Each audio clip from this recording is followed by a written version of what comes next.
This world is dying, infected with a Sculk virus.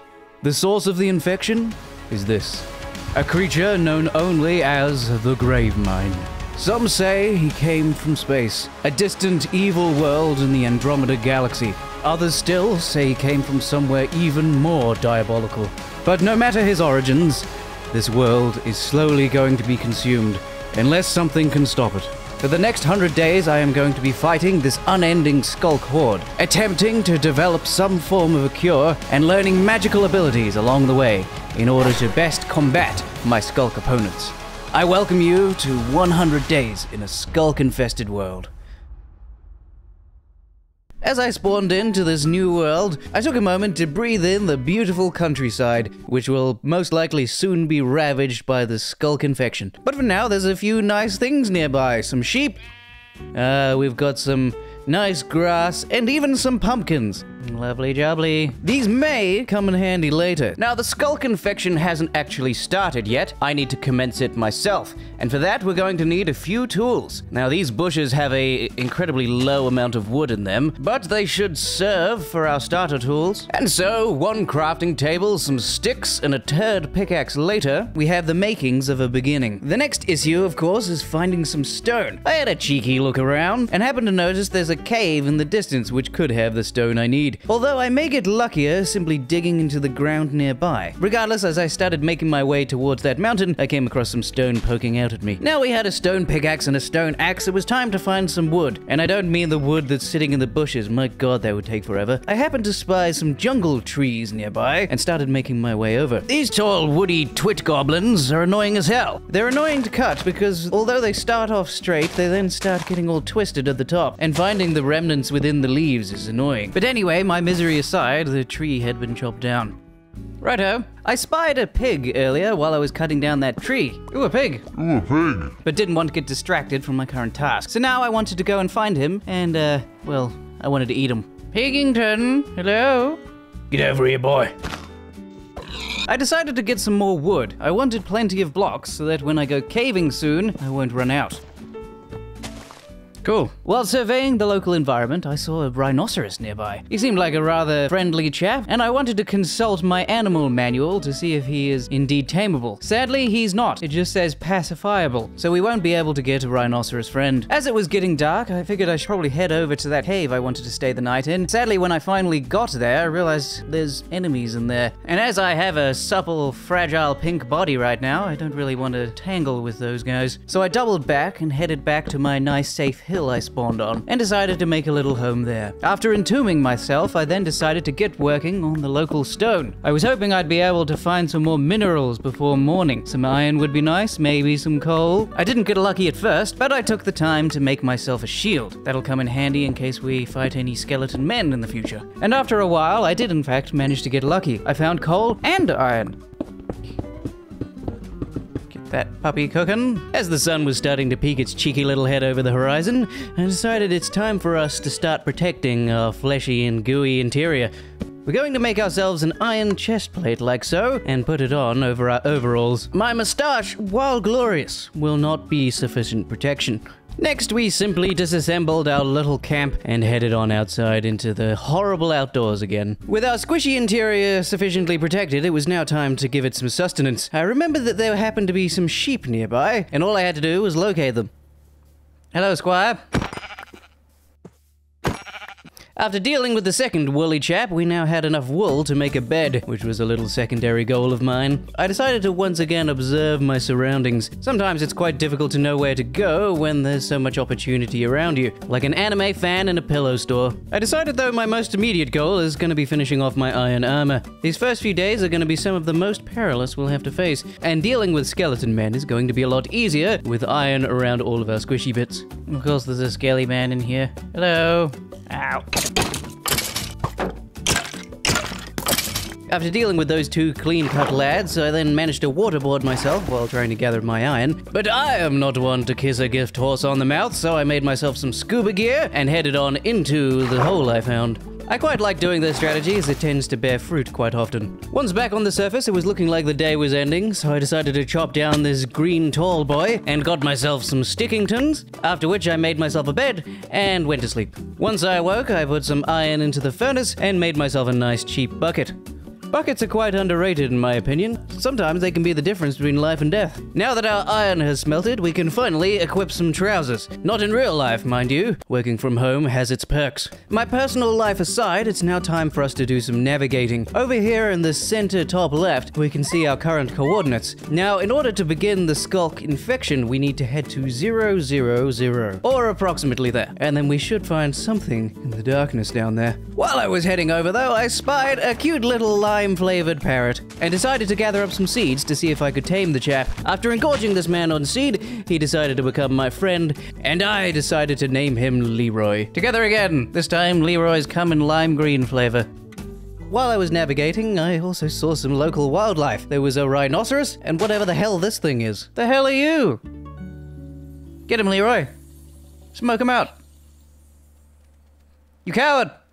At this point, I had roughly found 000, but upon a quick check of my inventory, realized I was very low on food. So I hopped into a nearby stream and started stabbing some fish relentlessly. They had food inside of them, and sharing is caring. And after firing up the barbecue, we then had enough to be able to begin our descent. It seemed that 000 was most closely related to the side of this hill, so I chose a random spot in the hillside and just started digging. I decided to mark out my entrance with some torches in case I ever had to come back here. I'm not entirely sure if this is going to be necessary, but I figure better safe than sorry. Leroy apparently had some demons he was working through and kept on trying to jump in front of my pickaxe. Now, while I understand his feelings, since I also had watched the latest Disney Star Wars show, he was getting a bit annoying, so I told him to sit down, shut up, and that all of his problems are only in his head.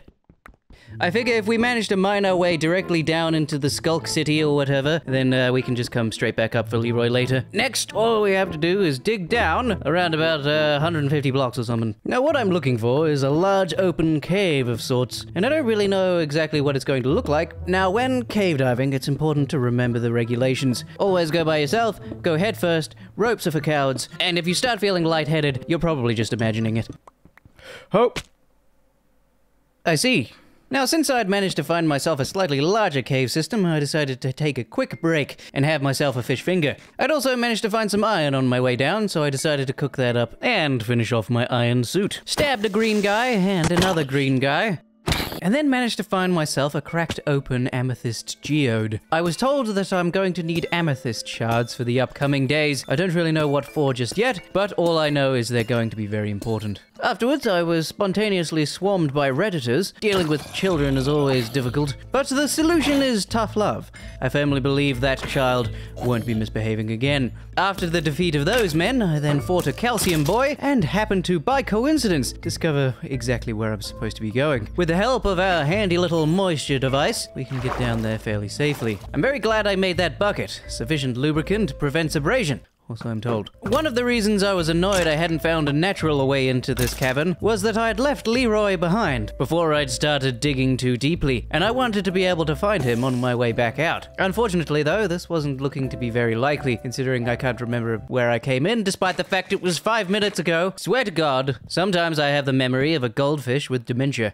Now, the only thing is, I actually can't get in here until I've got diamonds. Now, luckily for me, this Sculk tomb I find myself in happened to have a lot of diamonds simply sitting around the place. So I was able to get myself the bling I needed without having to go through too much searching, climbing up or climbing down my way to the diamonds that I could see. But my personal grievances aside, we soon had a diamond chest plate to our name, diamond-encrusted panties, and also a diamond pickaxe, which we need to be able to break into this tomb. I would have preferred a few more diamond items, if I'm being completely honest, but beggars can't be choosers, and I couldn't be bothered looking for more diamonds. This should do, honestly. We just have to be a little careful. Right, time for us to give this original Crackington and get into the tomb.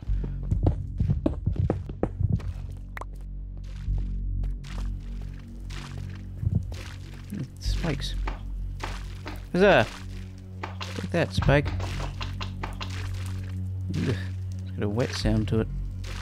What's up here? Oh, books. Lots of books. Let's grab some.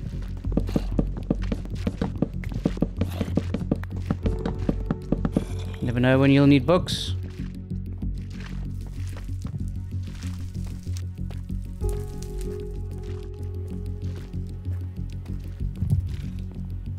Where are we? Oh. What's that?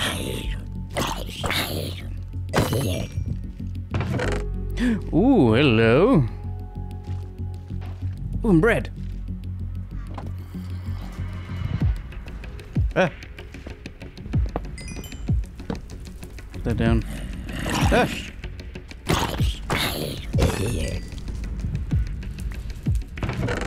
Heart stop. What am I, Einzelgaun? Another bread, yes. Devour. Ooh. Earthquake, that sounds fun.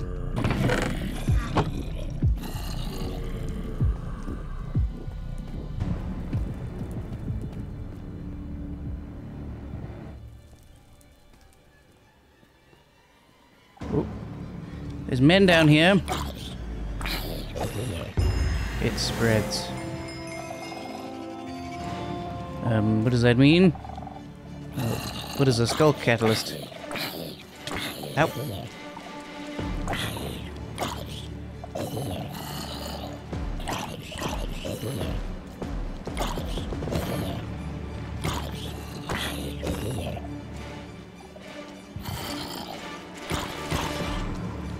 Why is King Midas here?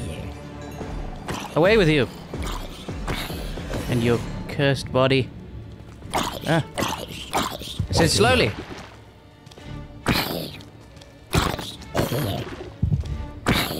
Okay.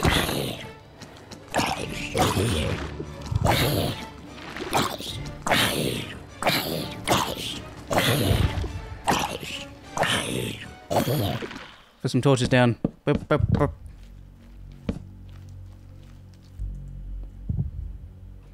What's in here?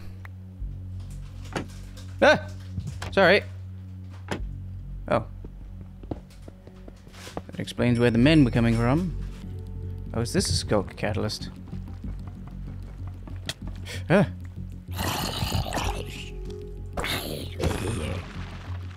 Must be, got it. We've got bread. Use the bread before the salmon. Let's see what's in this chest. Arcane essence. I'm gonna grab it anyway. I don't have time for this.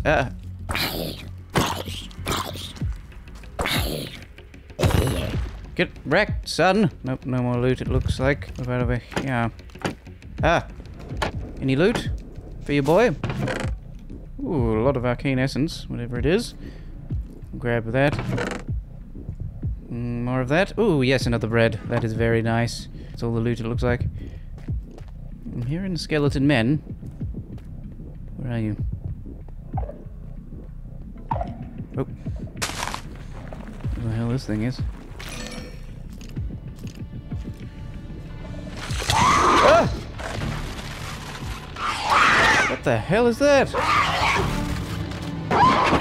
Where have you been?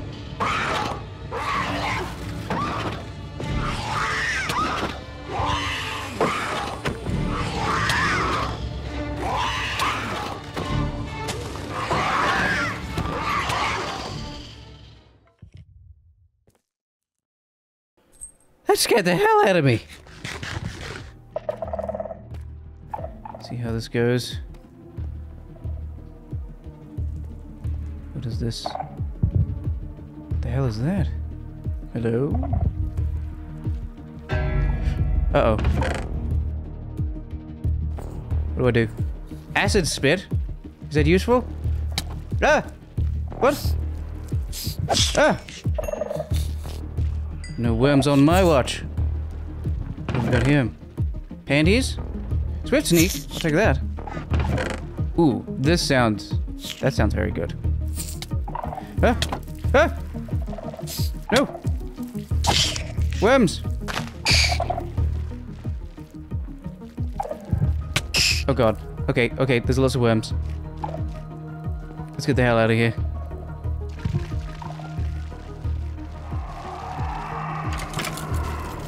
Huh? What is this? Tubes? Ah! Nope. No, I say. Be gone. giant tube men. Ah. Okay, I am getting smacked around like a wet paper towel. There's just hundreds and hundreds of worms. I don't like this. Put 2 salmon left. I'm gonna eat the cake. Give me the cake. Nope. Bad worms. Aha! I'm a mighty warrior. Just keep it going. I'm gonna run out of food. Ow! What? Where was the way I came in? Where was it? Worms! Ah! Oh, right, the floor. Nope. What the hell?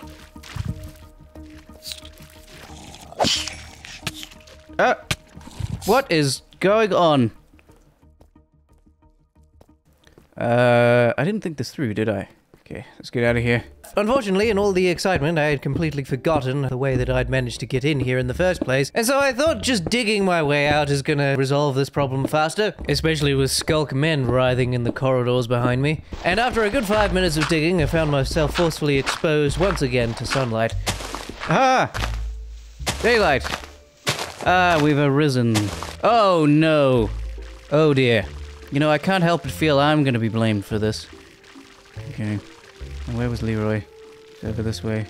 Now, as keen as I was to not be this close to diseased Sculk goo and spores and whatnot, I for some reason had some emotional conniptions about leaving Leroy behind. However, with all the Sculk spores spreading around at a lightning pace, and these things apparently growing out of the ground, I was very keen to find Leroy and get the hell out of here. I clambered my way back onto the top of the hill. I figured I'd be able to retrace my steps and find Leroy. And luckily, that strategy paid off. I managed to find the little green mouth breather. There you are! Quick! Come with me! We must escape! With Leroy in tow, it's now very much time for us to leave. Only death awaits us here, and worms. Utilizing the squishy round objects in my head, I determined that the Sculk seems to be spreading west more so than any other direction, so I think the best way for me to go will be east. Now, in reality, it's just going to follow me no matter where I go, so one might perhaps say it doesn't matter what direction you walk in.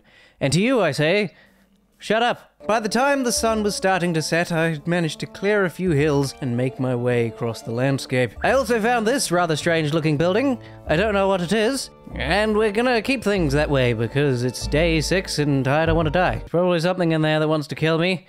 I can feel it. I cooked up a quick meal and decided what I should do next. There was a building nearby. I wasn't quite sure what it was, but I figured there might be something in there for me, and may as well have a look.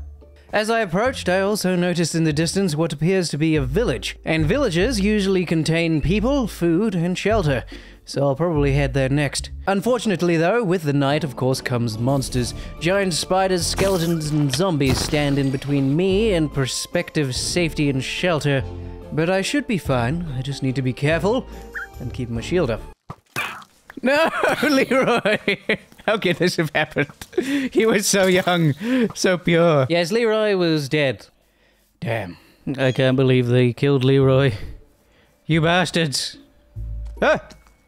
No, child. Be gone. Now that I've found some shelter and some lootables. Yes, look at all this. Bunch of wool, bunch of food. Oh yeah, good. Now inside one of the houses, I managed to find alongside a lot of bread, some more of that magical powder stuff. I'd found a bunch of it inside of the Sculk tomb or whatever, but basically the usefulness of the magic powder will reveal itself as the days progress. But it was at that point I was starting to get a little bit tired, so I put down a bed I'd stolen from someone's house and went to sleep. In the morning, I needed to cook myself a breakfast, so I used the smoker I'd found in my bedroom. My next precedent goal was to decide on a spot where I would build a base.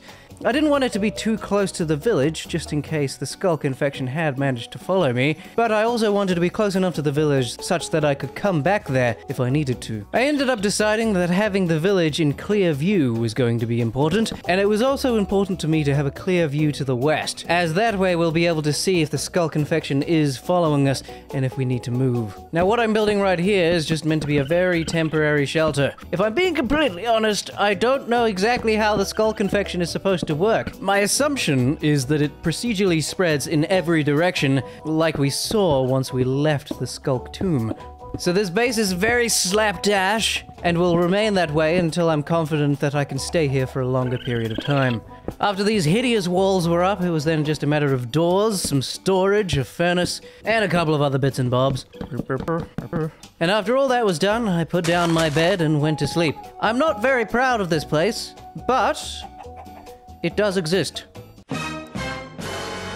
Oh my god, okay, there's a critical problem with the house. I'm considering it. Oh. In the morning of day 8, I took it upon myself to try and familiarize myself with some of these magical items, of which I know nothing. The magical powder we'd found seems to be a useful ingredient in most of these recipes. It's used to make magical thread, this blue stuff here, which is then used to make everything from spell books to armor and sometimes even weapons. Now, one of the things that I would like to do in this 100 days is become a fully fledged wizard. I've always wanted a pointy hat, and there's no better time than now. After my research, I decided to go outside for a little walk, and unfortunately noticed that quite close to me was some Sculk. And even more worrying than that, even more Sculk. And this lot was even closer to me. I took out the old diamond pickaxe and started giving it a good old whack, and at first I truly believed I was making headway. The blocks seemed to be being destroyed, they weren't regenerating or anything. However, my dreams were soon shattered against the concrete wall of reality. As I raised my head from the patch I was currently working on, I noticed that there was far too much of it for me to deal with. Oh, man. And not only Sculk blocks did I find, there were malnourished Sculk men and zombified Sculk men. I dealt with my nearby assailants, but it was very clear to me that this problem wasn't going to be going away. Luckily though, in my hour of need, a bear turned up to help me. Are you friendly? There's my answer. I'm getting the hell out of here. But if not friend, why friend shape? I decided to leave the infected area as things were only getting worse, not better. In fact, down here you'll see that the Sculk infection has evolved into level 1. I made my way over to that first little village we found last night, the one we didn't end up going to because we were attacked by monsters and Leroy was killed. No. I found a couple of trapped iron golems of all things. Quite strange, but not bewildering enough to stop me looting this place. I found myself a blast furnace and a blacksmithing table. I don't really have immediate uses for these, but I know those are hard to craft, so I'm gonna grab them. And inside was a very formidable foe. Or at least I think there should have been. There wasn't actually anyone there. Just me and my loneliness. Although I did manage to find a goat horn, which made an entertaining sound.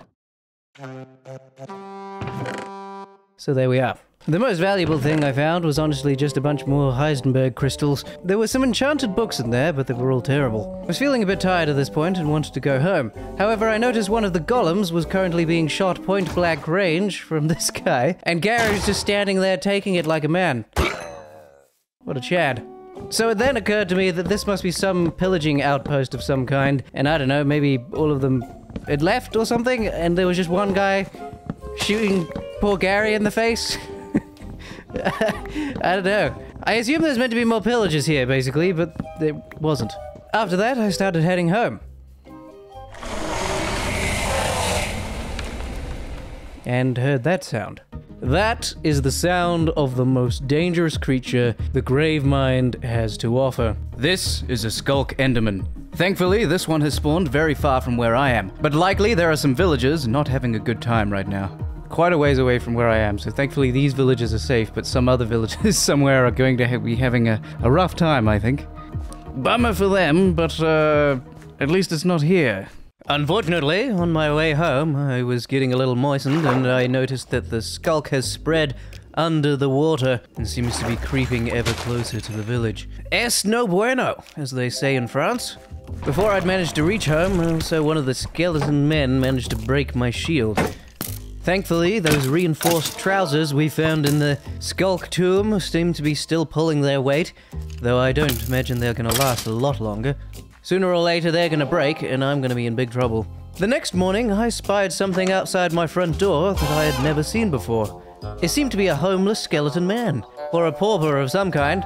I went over to say hello, maybe give him some change, but unfortunately his bodyguard gave me some trouble. And well, it was about that time I realized no, this isn't a hobo, this is some kind of skeleton wizard. And now I was potentially in quite big trouble, as I had been frozen and now had only half of my health. I didn't sign up for this, and I'm going to tactfully retreat here. Let's see if we can't Get these guys coming at us single file, take the reinforcements out, and then go deal with the skeleton hobo afterwards.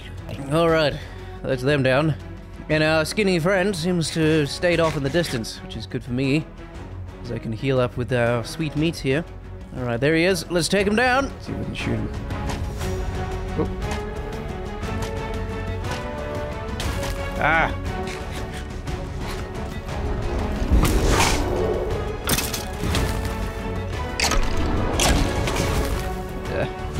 Stand still! Stop that. Once our friend was down, he seemed to have dropped some kind of spell scroll. Unfortunately, though, my inventory was full again for no reason. So in order to pick up the spell, I had to drop some things. What? Oh, I think it dropped a spell scroll and I just used it immediately by accident. Excellent. After licking clean the baked bean tin I'd fought so hard to win, I then had a quick look outside to check on the status of the infection over the water. And oh dear, that's not good. And I think yesterday I thought maybe the infection could be controlled by simply whacking the ground with the hoe a little bit. It's not so good. As I was running out of food, I decided to chop up the land a little bit. I think it's a good idea for now to have some food source growing nearby.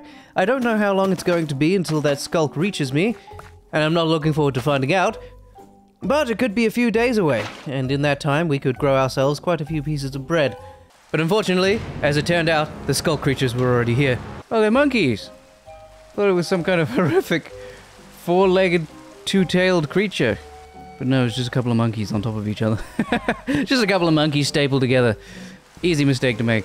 Now at first I thought maybe the Sculk is only spawning longitudinally, and is actually struggling to get across the water to where we are, but upon further inspection it seems to be right at the water's edge at some parts.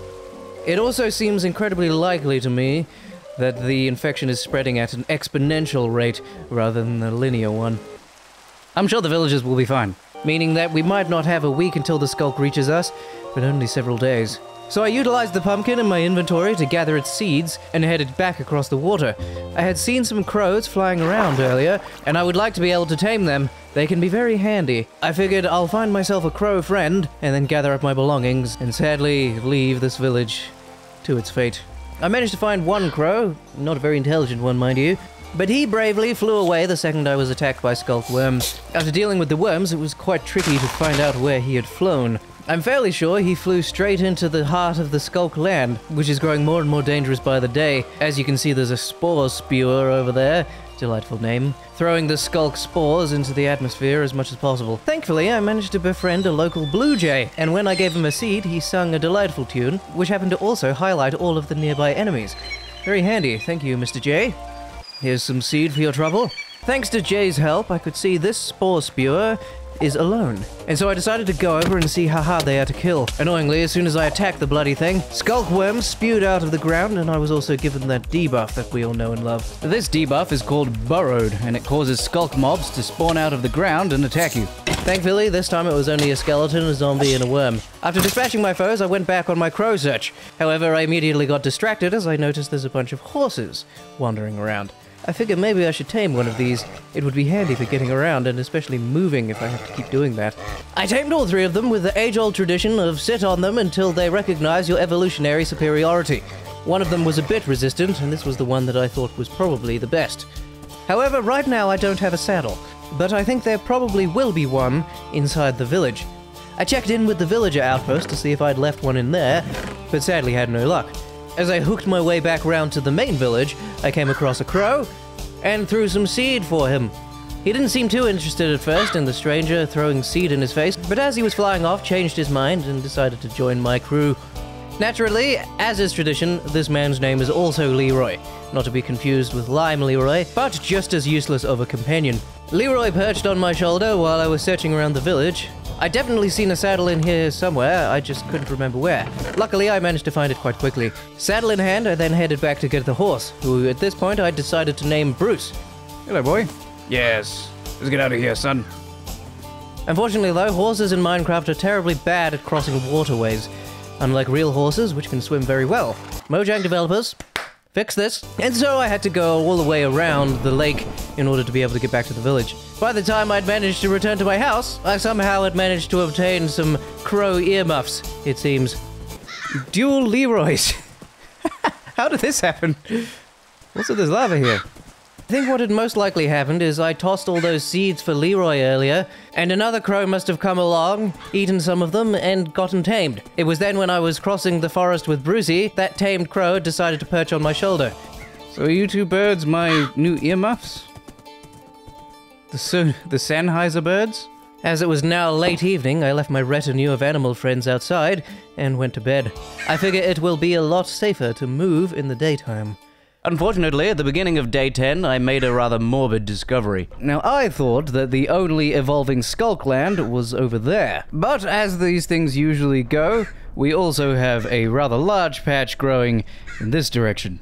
Well, that's not good. Oh, there's the monkeys. Monkeys, run! What even are you? A bonobo? Mep, mep, mep. I see. So yeah, it's spread over here somehow. That's good. I say what we do is we grab as many things as we can from the chest and we head to France or something. I don't know. But we don't stay here, okay? And we're gonna need some space. Let's cook up this food we have.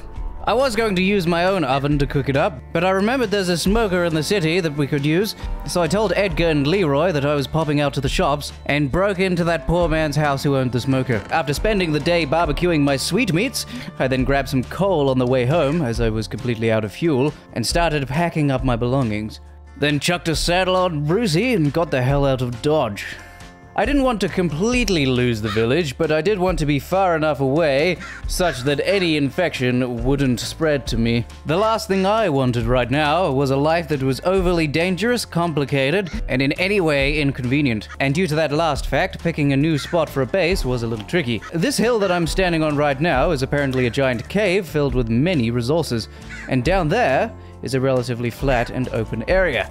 So I'm thinking this might be a good spot. What I eventually decided to do was choose this spot simply because I'm overthinking it. All I need is somewhere to stay. Once I'm established, we can worry about having the absolute best positioning. Having any house at all is better than having no house, as my grandmother used to tell me. On day 11, I mostly just spent it landscaping. If I happened to be attacked by Sculk monsters again, I didn't want to be tripping over the terrain. But I had also managed to notice something in the distance earlier, and I wanted to explore it. And here it is, a ruined portal. Plenty of lava and obsidian to be had, although we don't have many diamonds, so we probably don't want to waste our pickaxe durability, but that's okay, we don't really need the obsidian anyway. What could be more useful is we found a little chest here with some lootables inside. Nothing too nice, however this sword might be good. One thing I have heard though is that if you mine the red stuff, you can sometimes... yes, exactly. You can sometimes find giant blocks of gold. Like this one I just destroyed because I've accidentally used the wrong pickaxe. I'm a brainlet. Building on my failure, I then took to chopping down some nearby trees, as I desperately needed some more wood to be able to build my little starter shelter. I then headed back armed with a few saplings so I could grow my own trees, and then noticed this. Oh my god. It's the Homeowners Association. I'm a bit worried about this neighborhood, if I'm being honest. Anyway, night was falling, so I needed to get a wriggle on. I had plenty of resources, I just needed to place the blocks down. But one should perhaps obtain the regular building permits before doing so, otherwise you're going to be attacked by a horde of skulk worms. Oh god, no. No. Get up, Leroy! Get up! I think Leroy is actually helping. Get up! Okay, we got him. Back to building, quick! Before the next wave. Thankfully, before the next group of squirmies had arrived, I had managed to develop myself a little structure, and even a little window by which to stab. Just my luck though, although I'd managed to survive, I was starting to hear Sculk sounds, and sure enough when I checked, the Sculk infection had taken root nearby. I excised some of the biomatter, but ultimately I came to the decision that it would probably be best if I just kept moving. And so, as the sun was starting to clamber its way onto the countertop, I gathered up some of my most valuable possessions and continued my nomadic journey. After riding through most of the day, I stumbled into this quaint little spot. It's quite close to a river if I ever wanted to go fishing, and of course there's plenty of trees and things around that I can use to build. Not wanting to dilly nor dally like last time, I started putting up the walls immediately. Once the walls were up though, I elected it necessary to actually try and make something that looks semi-decent in terms of a temporary little log cabin. Who knows, maybe it'd be something a certain 16th president would be proud of. It certainly is a pain though, gathering up all these logs instead of turning them into planks. The hell is wrong with people that make things that look nice? It's far better to be efficient, I say. I recognize the irony of saying that right now. But I'm a hippogriff, so what are you gonna do? Also, despite all the best intentions in the world, there's a very real possibility that my building skill may leave us with a house that looks better as dog food. But in my humble opinion, once I was done, it didn't actually look that bad. I mean, it's not great, but, you know, 5 out of 10. That's a pass. Isn't it, Mr. Turtle? Mr. Turtle, answer me. As I'd wasted a few days, I decided the evening isn't too bad of a time to get the lay of the land, and so I headed outwards quite briefly. I also desperately needed some more iron, so I was doing some scuba diving during the night. While I was exploring, I also came across a nearby village. Gorgeous looking place with many living inhabitants. I'm not really sure why I said living there, nor am I sure why it made that sentence sound malicious. But I did find a ring that boosts my experience gained, so I'm definitely equipping that and never taking it off. And for the rest of the night and during the next day, I just continued my bandit looting ways. Once I'd looted pretty much everything, I decided it's time for me to head home. It was never really my intention to spend my life in this village, plus if I get another horde, I don't want everyone here to die. And so I decided to head home. Although relatively close to the village, it did take me a few in-game hours to get home, and so ended day 14. Now, I'd noticed it was possible to create magical vestments, so I spent the beginning of day 15 creating a fence, and then luring some weak-minded individuals to stay inside of it. This way. No. I'm just about ready to throw hands with you people. Come on. I swear to God, bro. I'm gonna stab you right between those cross eyes. Get in here. Before I have an aneurysm. My God. Now we have an investment growing of wool for some magical vestments, but we only really need the magical vestments to cast magic. And what else do you need to cast magic? You need a spell book. I have plenty of spells that I looted from the Sculk fortress, but we need a book to store them in. That's why we need to get the leather and chains out. Giggity. Now, we unfortunately only have 4 spells at the moment, but I'm sure this will happily get us started. We have Heart, Stop, Devour, Earthquake, and Dragon's Breath. And with these 4 elements combined, we should be able to scare some villagers, I think. So we have Heart, Stop, Devour 2, Earthquake 2, and Dragon's Breath 6. Let's try Dragon's Breath. Oh! Well, that used all of my mana. Okay, let's try Earthquake. Oh, mana. How much mana does it cost? 60? Good God. Heart stop. What is that? What does it do? It just makes me veiny. Okay, let's try Earthquake. 60 mana. Yeah.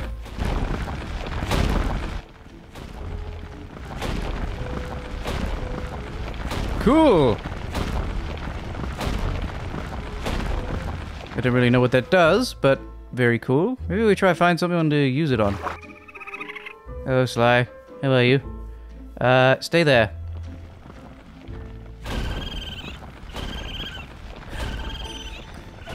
Oh dear. Don't worry. He'll take a quick nap and he'll be right back. That's cool. I like that. Let's find out what Devour does. Ah, Sly Cooper, you've respawned. Ooh. Ah! Sly! Calm down!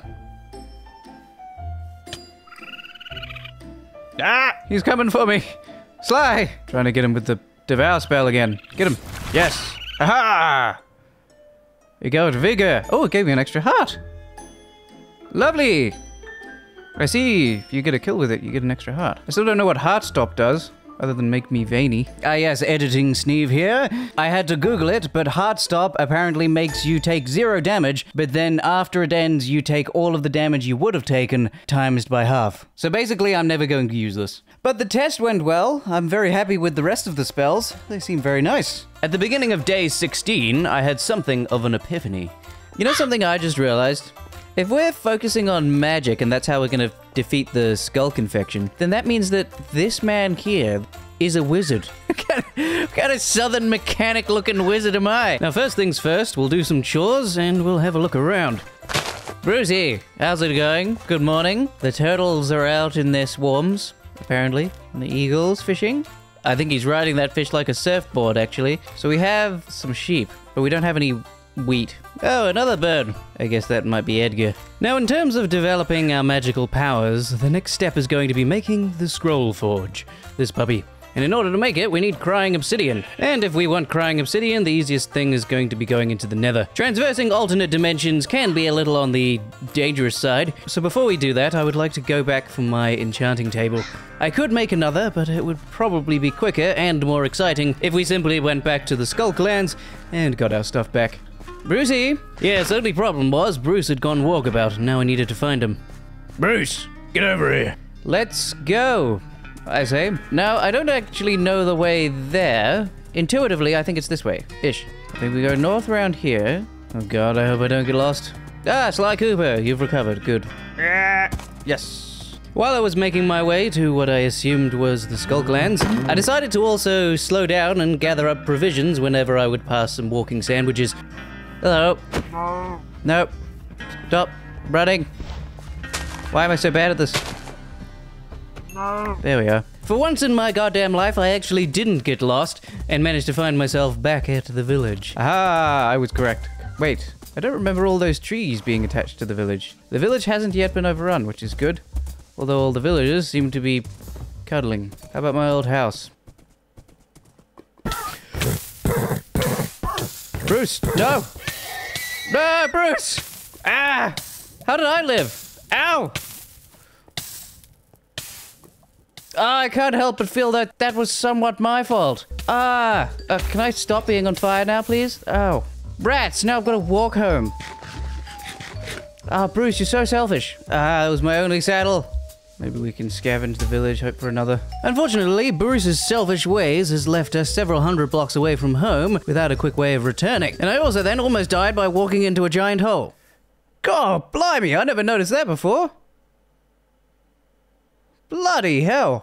That was right next to my house. Now, I was actually quite surprised I hadn't been attacked by Sculk monsters yet, but it was only a matter of time, really. The Sculk infection over there was definitely a lot worse than it was when I left. Thankfully, though, for some reason, my house was not yet claimed, so I was able to head inside and grab my lovely enchanting table. Ah, I see. Well, it's a good thing I'm not home. Now, I didn't exactly know what was heading my way, but I knew I had to clog up these window holes. Unfortunately, though, I wasn't quite fast enough. Ah! Be gone, worms! Careful now. Ah.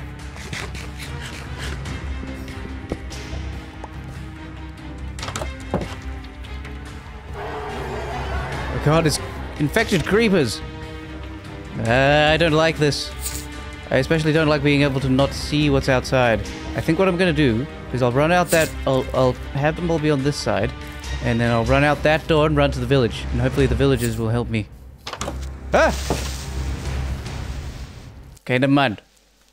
New plan. Huh? Oh! Nuts. I'm hearing Sculk. Run. Run! Ah! What is this? Diseased cysts!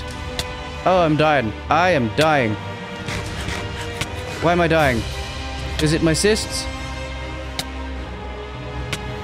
Oh, I seem to be infecting things as I walk. Good. I've always hated the world. Naturally, noticing that we seem to be infecting everything we walk near, going into the heart of the village probably isn't a good idea. Thankfully, though, the men behind me weren't chasing me terribly quickly, so I was able to wait out my disease until it ended, and then I was able to dash into the village. Save me, villagers! I'm being chased by Sculk-infected monsters. Luckily, the first house I randomly chose to squat in happened to be a house with a bunch of food and a smoker, which is very handy considering I was only infected once with that diseased cysts thing, and it consumed 4 of my food. Unfortunately, as much as I like being alive, these green men don't want me to keep doing that. And so now I seem to have backed myself into a corner here. We have some food in the smoker and whatnot, but with all these creepers giving out free diseased cysts outside, I'm a little worried about how I'm gonna get out of here. Ah, yes, the villagers! They've come to my aid. Oh my god, there's so many Sculk creepers. So to review, in a surprising turn of fate, those villager guards we found earlier have decided to come to my aid and help me with these creepingtons. And luckily for me, the creepers don't seem too concerned with their own self-preservation, and seem to only have one goal, which is giving me more venereal diseases. Unfortunately, after a period of time, it would seem that the man who was shooting the creepers has clocked off, or something else has happened to him, I'm not sure. But we need to get out of here. I've just remembered I've got a doctor's appointment, so I'll see you later, creepers. Hup. Nope. Ah. Get him, lads! They're scared. Fair enough. Oh, an anvil. Hello. Oh my god, how did I miss this? Oh, and horse hammer. I could have given that to Bruce. Oh well. The lads outside were doing an excellent job at shooting the green people. However, my luck was entirely short-lived. Although the creepers seemed to be transfixed on my attractive body, the creepers, turns out, weren't the only ones that had arrived. Ah! Oh no, not again.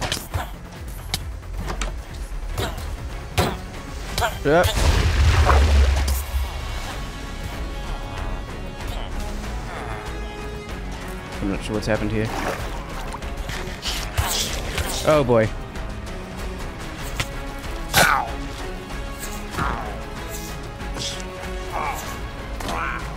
Oh, I've got the stupid burrowed thing. After having successfully stabbed my problems away, and while I was waiting for my various illnesses to disappear, it occurred to me it probably wasn't the nicest thing for me to do to lure all the Sculk into the village and almost certainly cause the death of every man, woman, and child that lived there. But what can I say except... sorry. Now, in true YouTuber fashion, after apologizing, I immediately relapsed and managed to infect young Gary here with Sculk AIDS. Sadly, I hadn't noticed I had been reinfected, and it passes on to anything you stand near. Oh, thank God. Thank you, Gary. Where would I be without you? You seem infected, Gary. Ah, okay. Gary reinfected me. Gary! Why? Oh my God, I'm gonna need a lot more food, aren't I? 27 seconds of this. Good lord. Using my observational powers, it would seem that the most dangerous thing about the Sculk lands and the various denizens within is mainly the diseases and other debuffs that they tend to give me whenever I go here. And as such, one of the first and most important things that we have to do in the Sculk apocalypse is develop a vaccine and some kind of resistance to chlamydia. As fighting off these various men is one thing, but fighting off the venereal disease at the same time is a little much. I'm sick of you! You're all the worst!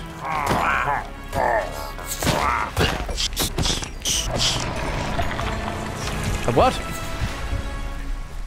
Unbeknownst to me, once the grave mind reaches a certain level of development, it then begins spreading its fungal spores further and developing its neural networks by producing what are called Sculk nodes. This here is a Sculk node. It's basically a conglomeration of brain cells and other such goo, which allows the overmind's nervous system to develop. Every one of these nodes makes the Sculk infection harder to defeat, making it more intelligent and 10 times more powerful than your average Reddit mod. But I didn't know this yet. I was still fighting off the various worms and things that attacked me in the village. Ah! Good times! I really enjoyed coming back here. And now I have to walk home without Bruce as well. Good stuff. Oh dear. I seem to have completely infected the village. Ooh. Oh my god, yes. Yes, indeed. Oh god, an infected phantom. I'm leaving.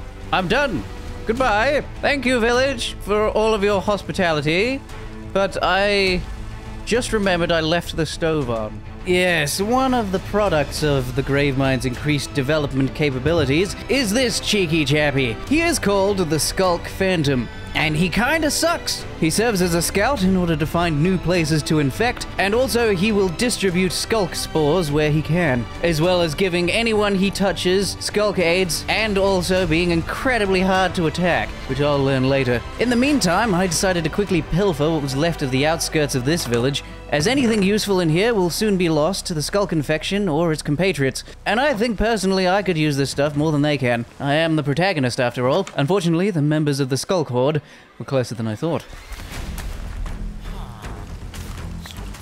Oh boy, yep, the monsters are here. Ah!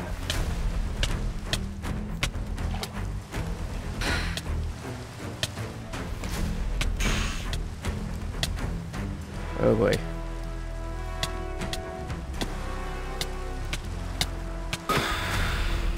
Whew. Now, seeing as one singular phantom had taken out 65% of my health, I was certainly keen to leave and go home. And that was kind of what I did. I was still being chased by a few skulked skeletons and some other people I didn't really stop to check. I came across a quaint little waterfall on a mountainside and decided to swim up through there in order to escape my current predicament. Once I had escaped the Skulkies, I then didn't really know where I was. Although I knew the general direction of home, I also didn't really feel like going that way, because while being stalked by undead Sculk monstrosities, one does perhaps not want to lead them straight to your front door. That was my thinking anyway, and also I happened to come across a few ores sticking out, so I helped myself. And these young lads offered to help replenish my food stores, which had been pretty much decimated by all of the diseases we've gotten recently. But a leisurely snatch and grab through the countryside as I kind of edged my way towards where I live is kind of a nice way to relax and cool down after such a rough day. After all, I'd lost my food, I'd lost my horse. There's something that could perhaps be said for the fact that the village was destroyed soon after I arrived. Mostly, I'm just sad that I lost Bruce. You know, ignoring any and all context, Bruce was killed during a Sculk attack on my trip to the Skulklands. And that's the way that we're going to remember that. It also happened to occur to me as I was walking home that I'd completely forgotten about the spells I had available.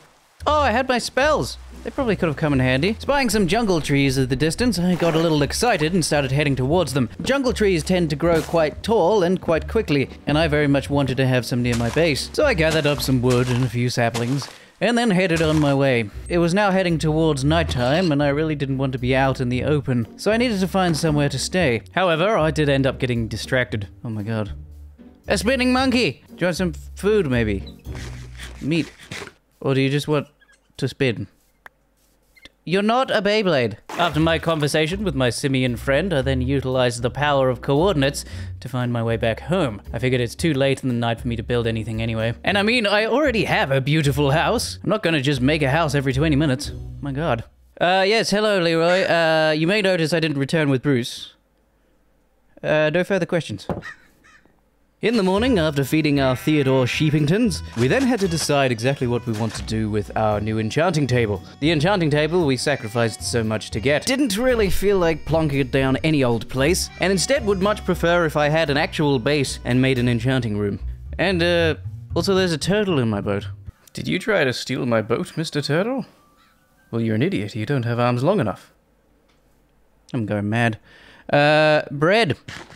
I then took some time to repair all of the tools that I had broken recently, including an axe and a sword. I was walking around with a stone one for some reason. I then planted some trees and then immediately went back on what I'd just said and decided to just plonk my enchanting table down. Reasoning being, I thought I may as well enchant what I have equipped with the level 1 enchants, and we'll build an enchanting room and fully enchant them later. I did make a couple of bookshelves to try and improve the leveling of the enchants, but it didn't do anything. I still got the worst enchants I could possibly get, which is fine. It'll do for now.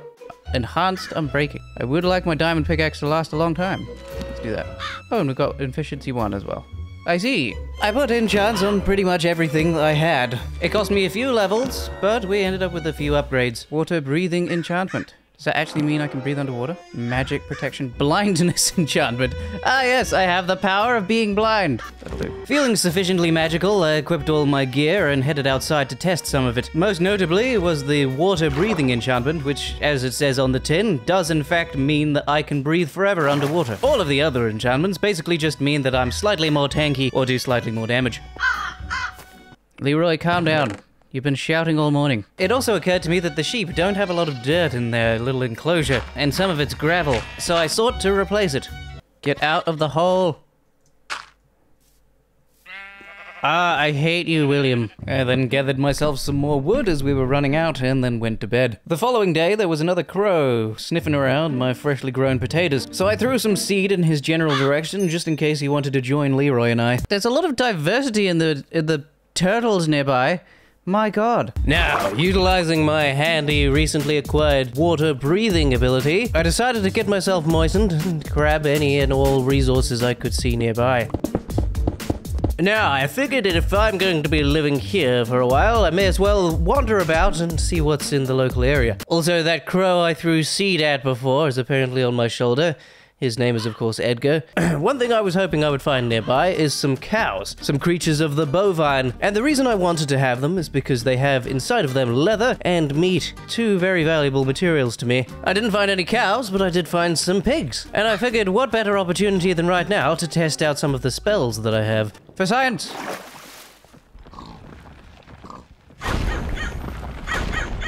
Oh, Leroy! Edgar, sorry. Oh, it works.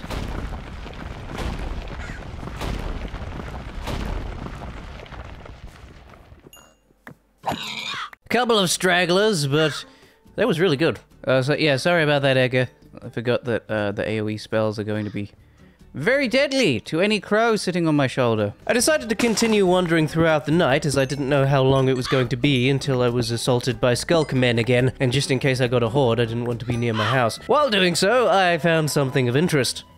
Ooh, hello, Squire. What a find! Unfortunately, no crying obsidian, it would seem. Yes, unfortunately, we did get a bit unlucky. Some crying obsidian to make our spell thingy would have been nice, but we got a silky hoe and a couple of melon slices, so it wasn't a complete loss. Due to not having found any crying obsidian, of course, we will have to go to the nether. I figured I'd save myself some time, and I'll just grab this obsidian here. And as everyone knows, this is a very enjoyable and quick process. I also spent a good 15 minutes looking for gold in the netherrack scattered around.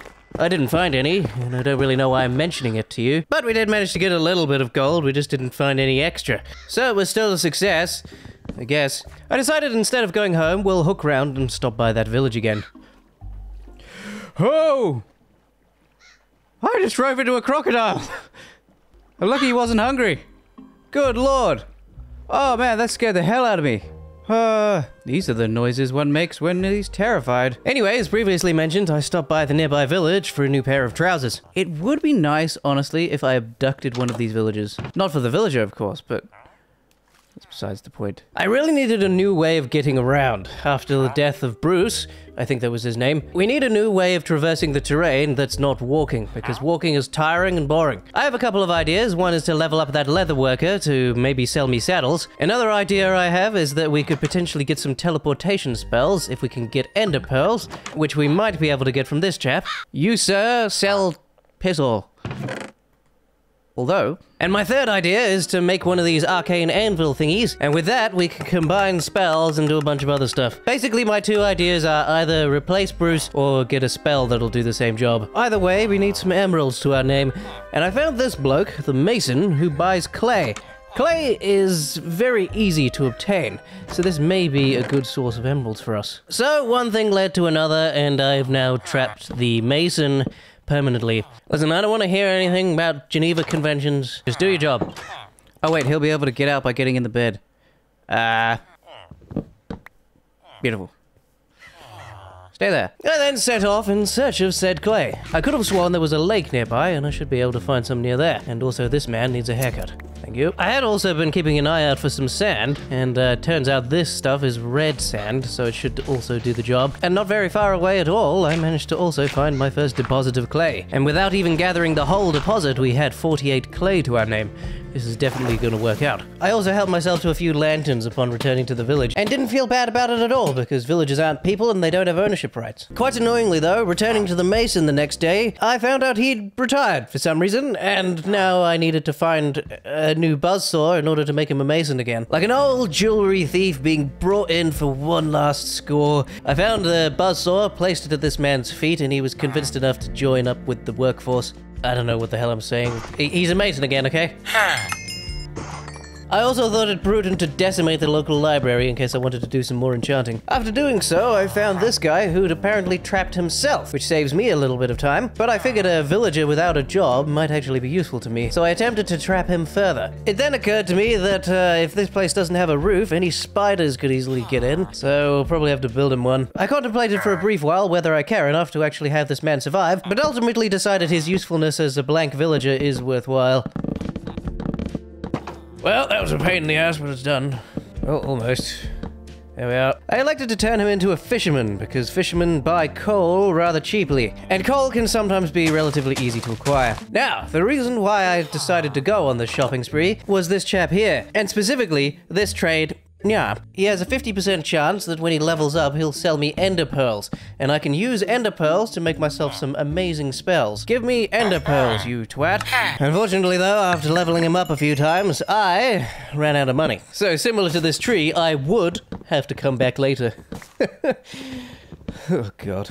Unfortunately though, by the time later had arrived, I got a horde in the middle of the village. Yep. I immediately started running, but I knew they were going to be nearby, and that if I didn't get out of this village immediately, it would end up like the last one. I decided initially to swim for it, which was probably not the smartest idea because it's not very quick, but it was at least relatively safe. For some reason, the Sculk mobs don't seem to like water. It doesn't hurt them or anything, they just don't enjoy being in it. I attempted to put as much distance between me and the village as possible by simply following the river to the west, but the monsters were following me at quite a pace, and the survival of the village was very much in question. It basically just depends now on whether or not the Gravemind decided to infect it or not. Eventually, of course, it came time for me to fight the monsters themselves. There seem to be quite a lot of skeletons, and skeletons are very annoying because they throw things at you. But my main issue is the creepers. If those creepers explode, everything in the surrounding area is going to be destroyed. Because the creeper explosions bring with them that Sculk that we saw earlier. And if any of those creepers explode, this entire biome will be lost. At first I thought the old Stabinator should do the job, but I really didn't want a single one of those creepers getting anywhere near me. Thankfully though, this time, I remembered my spells. There.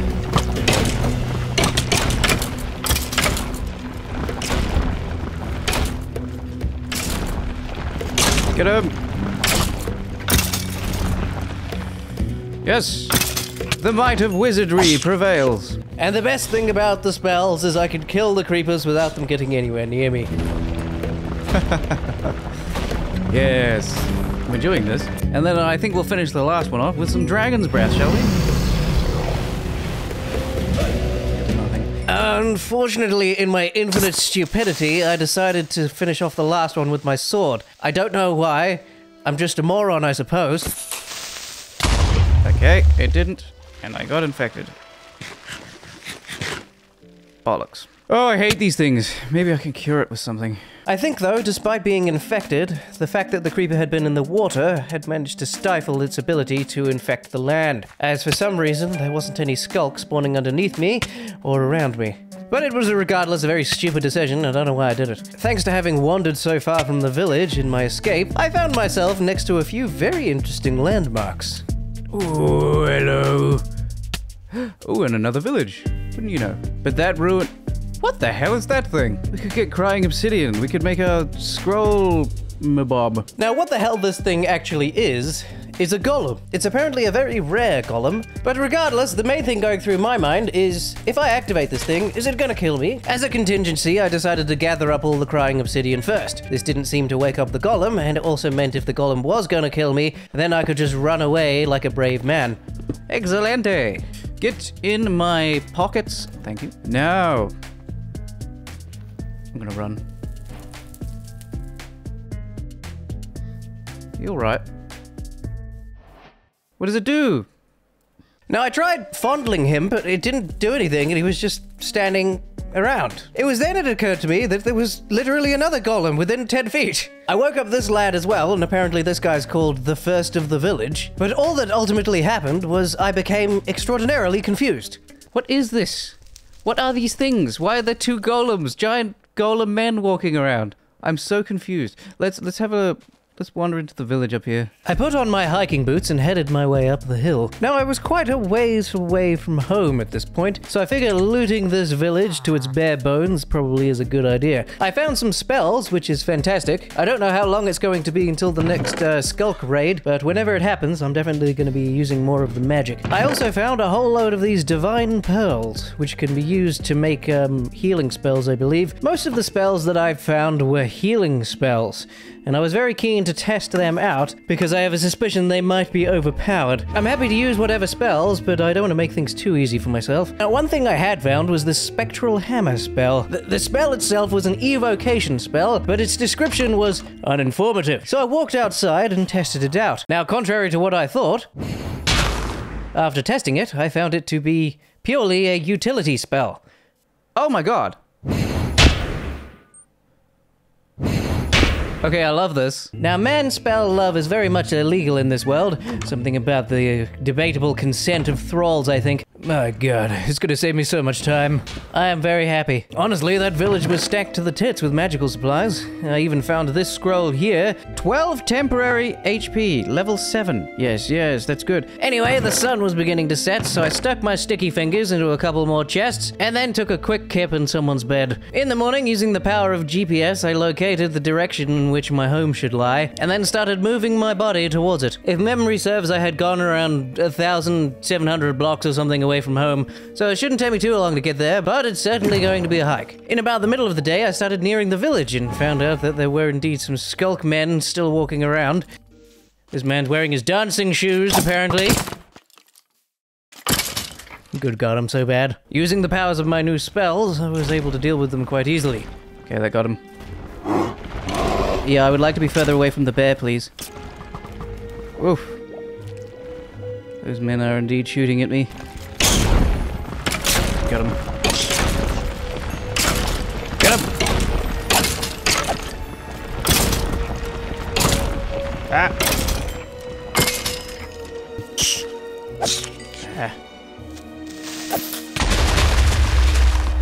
Ah, crap! Not do that again. Yes. Now, this block here that I'm breaking should hopefully slow the progress of the infection here down, and I just hope I'm not too close to the village such that it will spread. But time will tell, I suppose. Regardless, I kept working my way back towards the village, hoping, nay, praying, that the infection hadn't gotten to it. Maybe... Oh, no. Oh, we didn't leave the village fast enough. Okay, let's go to bed. Hello? I need a room for the night. Thank you. Initially, when I woke up, I was worried that everyone was dead because I wasn't seeing anyone.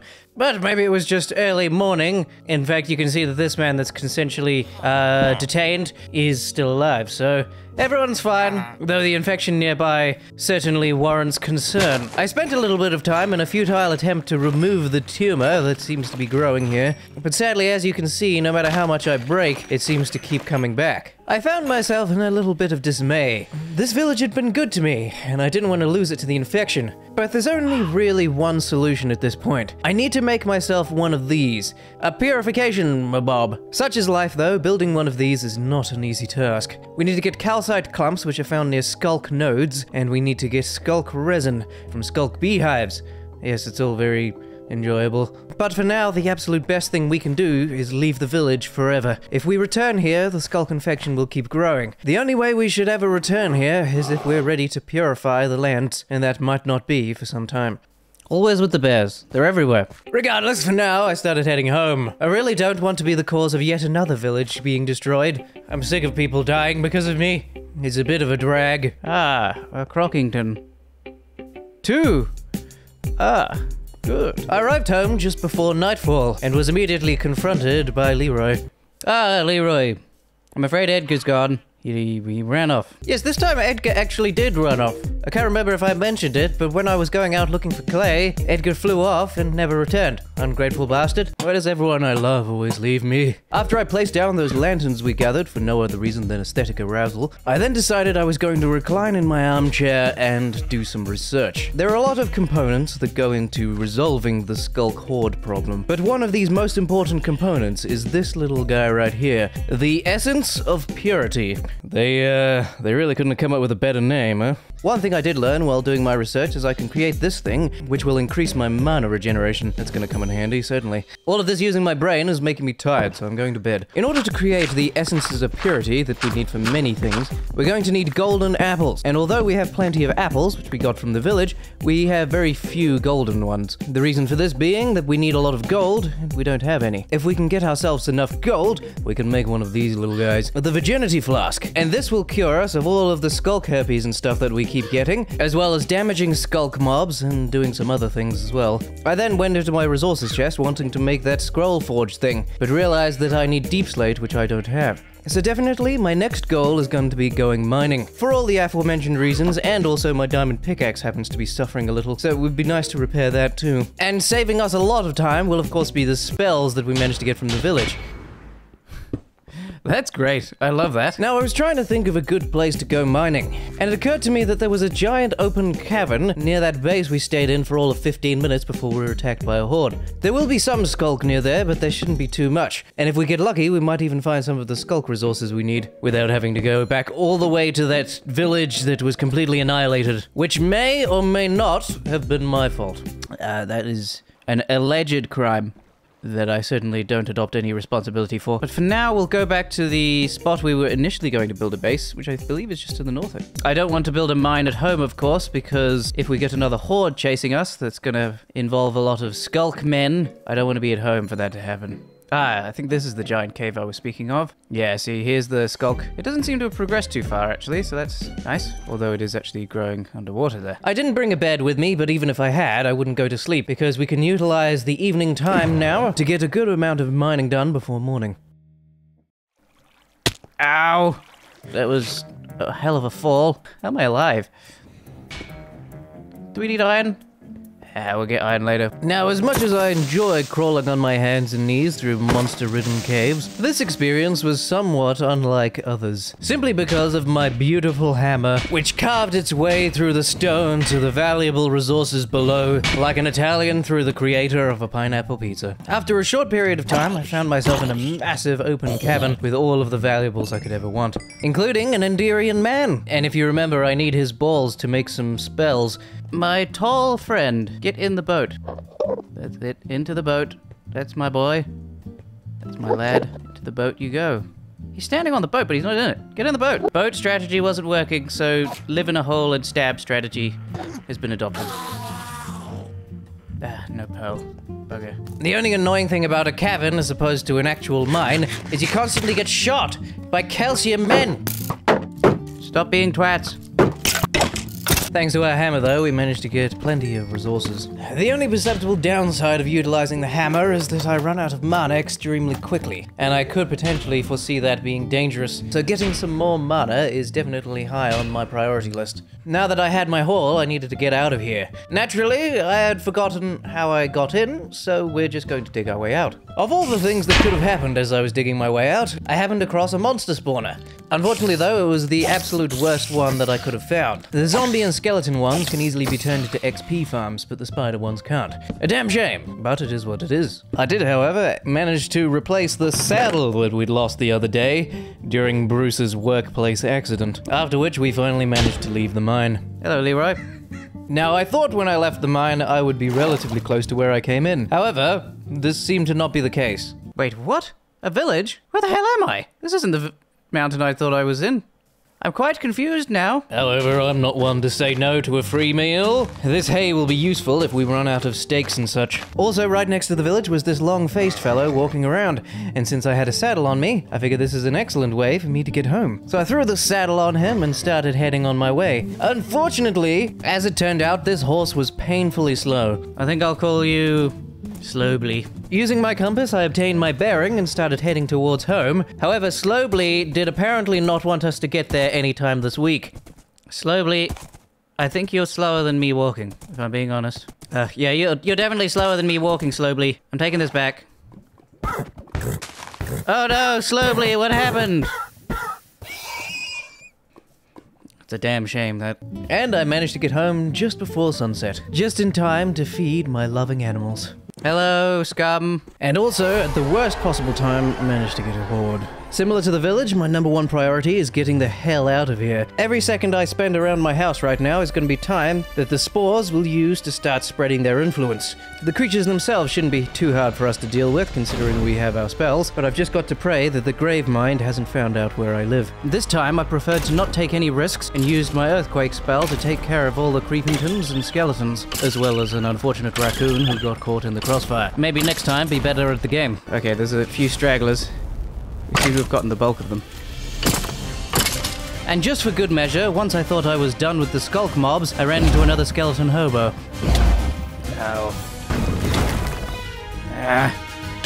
This is bad.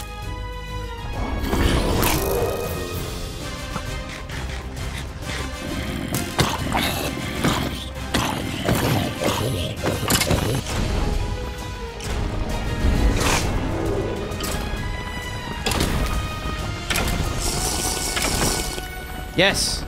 Got him. Huh.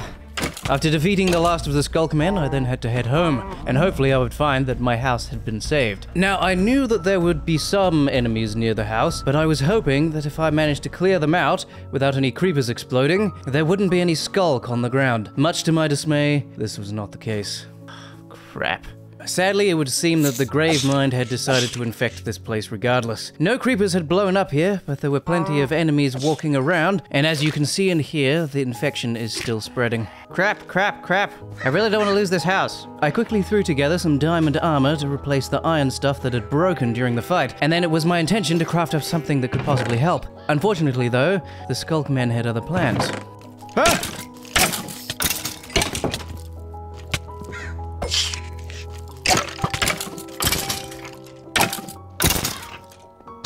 Sculk is spreading. I need to leave here immediately. Have food, arrows. Okay. We have to go to the Sculk lands and get all the stuff that we need to cure this infection here. Otherwise, we're going to lose our home. So this is the item we need to make, the Infestation Purifier. This will help us not only scare away Sculk monsters in the future, but also cure any and all infected ground and such. Unfortunately though, in order to make it, we need to get 2 things from the Sculk lands. Well, 3 things actually. We need the yellow thing, the blue things, and the white thing. Those are, of course, the technical names. As I was making my way back to the Sculk lands, in an unexpected twist, this happened. That's relatively close to my house. Oh no. Oh no, I think that's our village. Now when I say our village, I'm of course talking about that place where we had all of the villagers, and also where that small patch of Sculk was currently spreading. The announcement means that a Sculk-infested Enderman is wandering around in that village, and I now had a call to make. I can either go to the Sculk lands and hopefully get the materials to save my home, or I can attempt to save the villagers. I don't know if we can save our home and stop the Enderman from destroying that village. I also don't even know if we can kill a Sculk Enderman. I don't even have a shield. There's gotta be some iron around here. Okay, we have a shield again. I think saving the village is gonna be the play. We'll have to just hope that we can still save our house later. But if we don't go and stop this Sculk Enderman, the village will die. Time being limited, I tamed a horse, threw a saddle on him, and started running in the correct direction. Or at least I tried to. The horse was being a little stubborn. Stop it! Stop! Stop! Ah! Yay! Oh yeah, this one's fast. Cool. I'm gonna name you Charles. Onwards, Charles! We must get to the village. Charles by my side, I started heading to the coordinates, only to find that the Enderman actually wasn't attacking the village, and instead it was just a random location near the village. I also happened across another one of those golem guys, and I woke him up, and shortly afterwards, I found our target. Or rather, he found me. This is the village. Ah!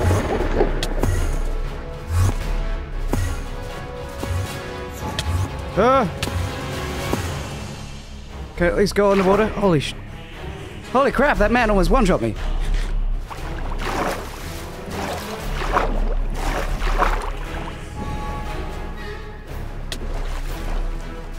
Okay, yeah, we only have one chance, and that's our magic.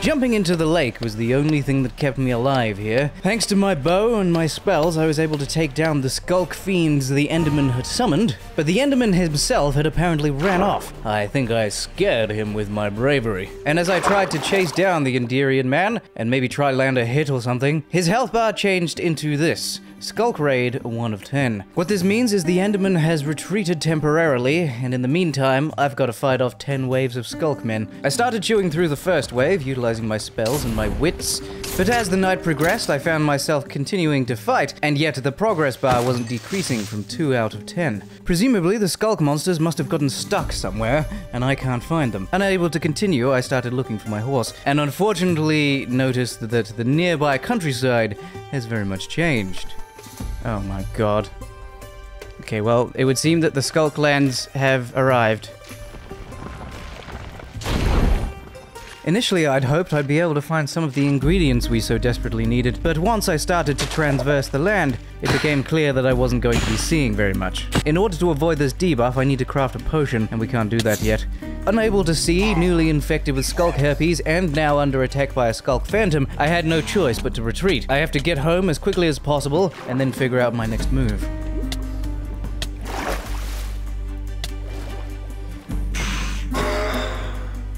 Whew.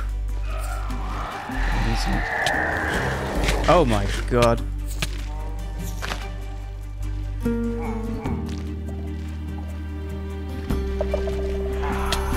Not today, Sculk boys. What was that? Oh, Sculk ravages. Yeah, I really don't need these in my life.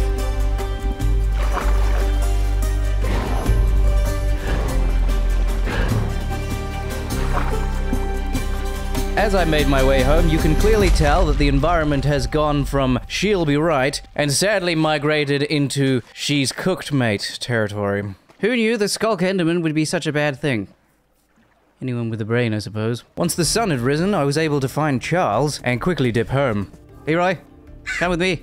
I grabbed Leroy, packed a suitcase, and left as quickly as I could. We were mere minutes away from this building I'm in being consumed, and I needed to leave. By the time my suitcase was packed, there were a couple of skeletons waiting outside, but thankfully they're as intelligent as they are good looking, so I was able to easily avoid them and get to the river. Okay, I think we have everything of value. But it sucks to be running again. I feel like I'm always running. But the cabin is lost. There's nothing that can be done. We just have to make sure that next time... Ah, Leroy, you're here. We have to make sure that next time we build a base, we start building those purification things. Oh, I forgot about Charles. I'm sure he'll be fine.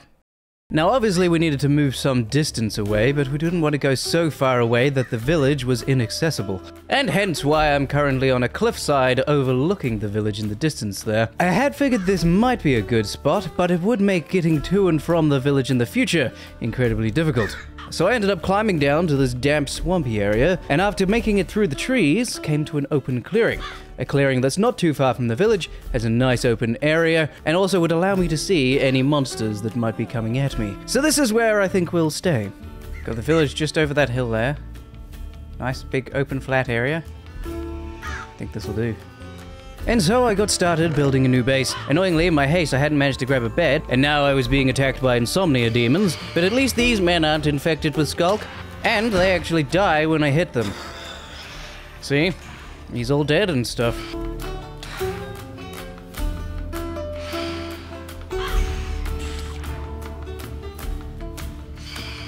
Apparently don't have any arrows either.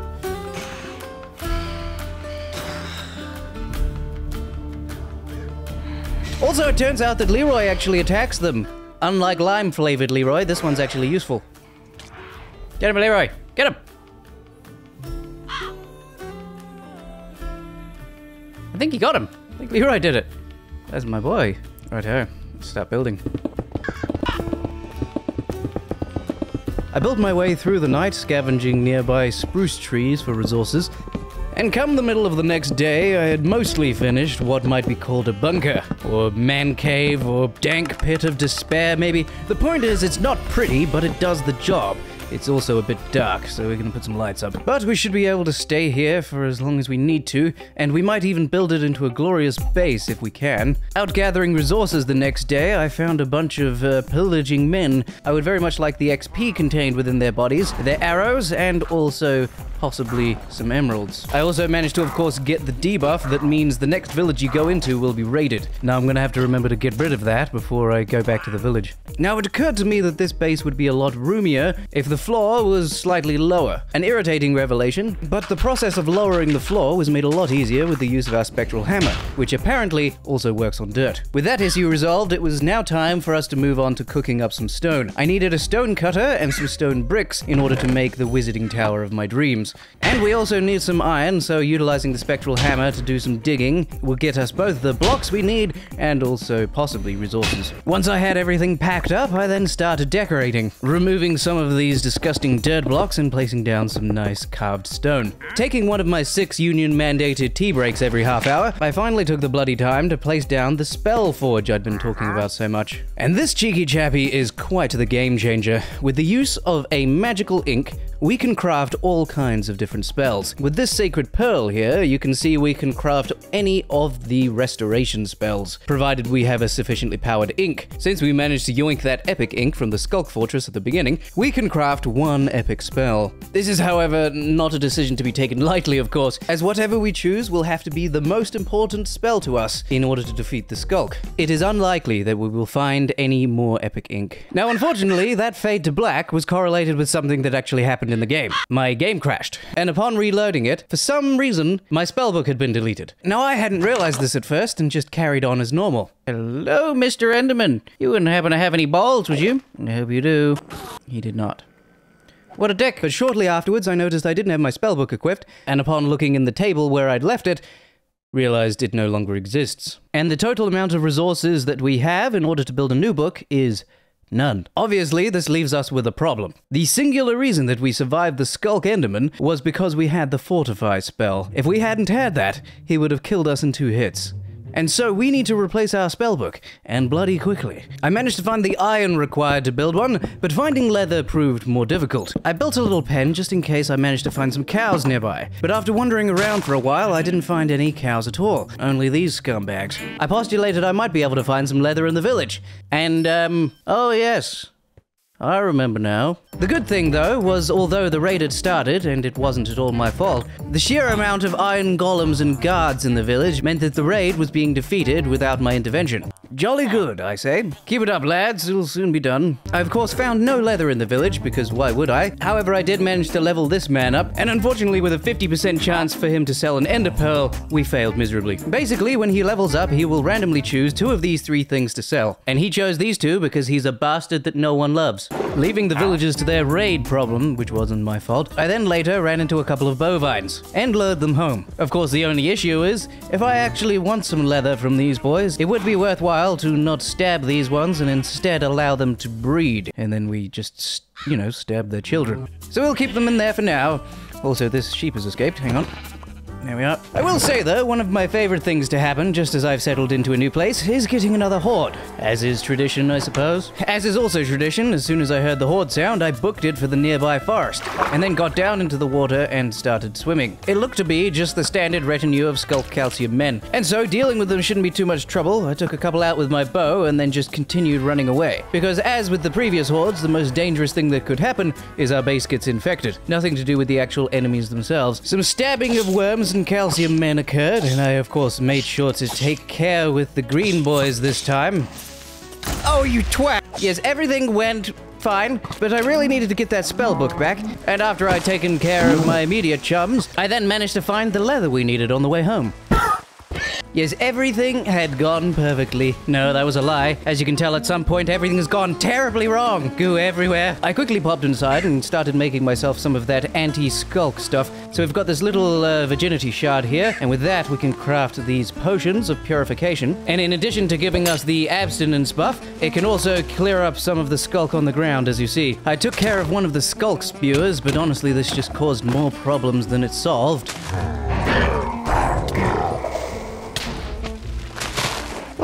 hell was that? I just lost half my health. I didn't have much luck getting back into my house either, as these flying guys are almost impossible to hit.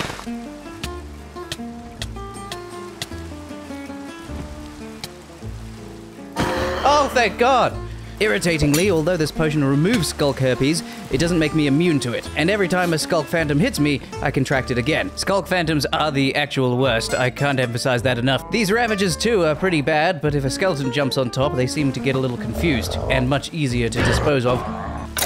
Anyway, it looks like our home has been completely consumed. The potions we have, while effective, are not strong enough to deal with an infestation this large. If it was just a few patches, the potions would be fine, but seeing as the infestation has reached my house, as you can see, I think it's time for us to leave. If I still had my spellbook, maybe I could have fought back, but nope, that's gone. So, time for us to go. I apparently left the door open.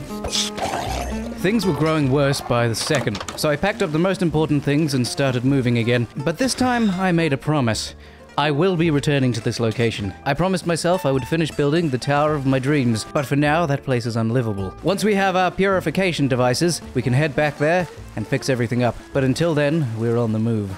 I traveled through the night and made my way back to that village I said I probably would never come back to, and I apologize, dear viewer, for saying something that turned out to be untrue. Anyway, I set to ravaging this local library. I figured we might be able to utilize our enchanting table here and make some magical equipment that will help us. And so I threw together some storage and made a little camp for myself. I can't imagine I'm going to be here for more than a few days, but we can't be walking around with 5 million items at all times. The good thing about returning to this village is, if you remember, I found a lot of spells here, and so I was able to largely replenish the most important spells available to me, and with the use of our Spellforge, also remade our glorious spectral hammer.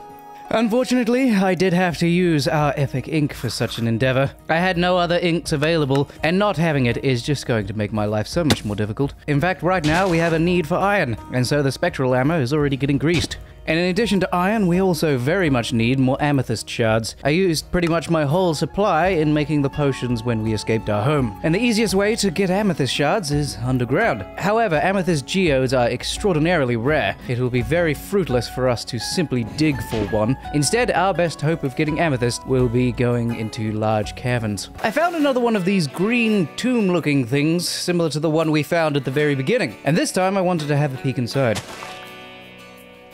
Ah, I see. Let's not wake him up. Now, in restocking my spellbook, I'd managed to acquire a few new spells, and I didn't really know what a few of them did. So I decided to test one of them on this chap.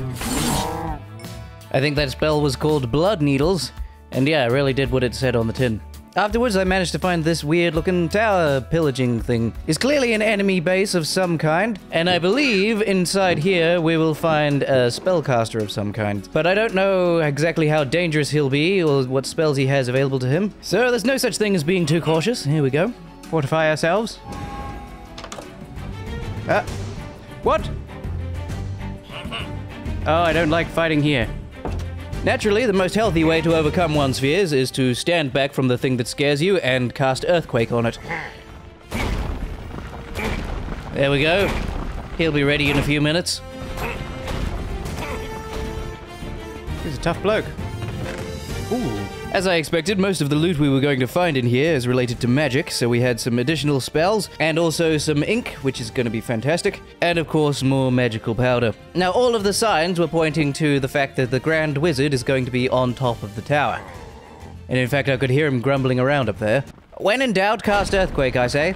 I wish I had the spell in real life. It'd be handy in all kinds of situations, really. I started climbing my way to the top, only to find that the man up there wasn't dead, and had apparently managed to summon some vexes at me. And if you know anything about these stupid little floating guys, they're very deadly. I realized fighting flying children in a tight hallway probably isn't the best. What I need is an open area by which I can see them coming. So I headed on outside, where I was able to stab the children with impunity.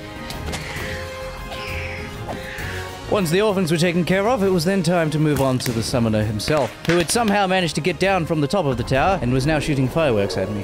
Fortify again. I am the better wizard here. Using my powers of wizardry, I then cast Sword in the Face repeatedly until he died. Yes! What do we get from him? An evocation rune.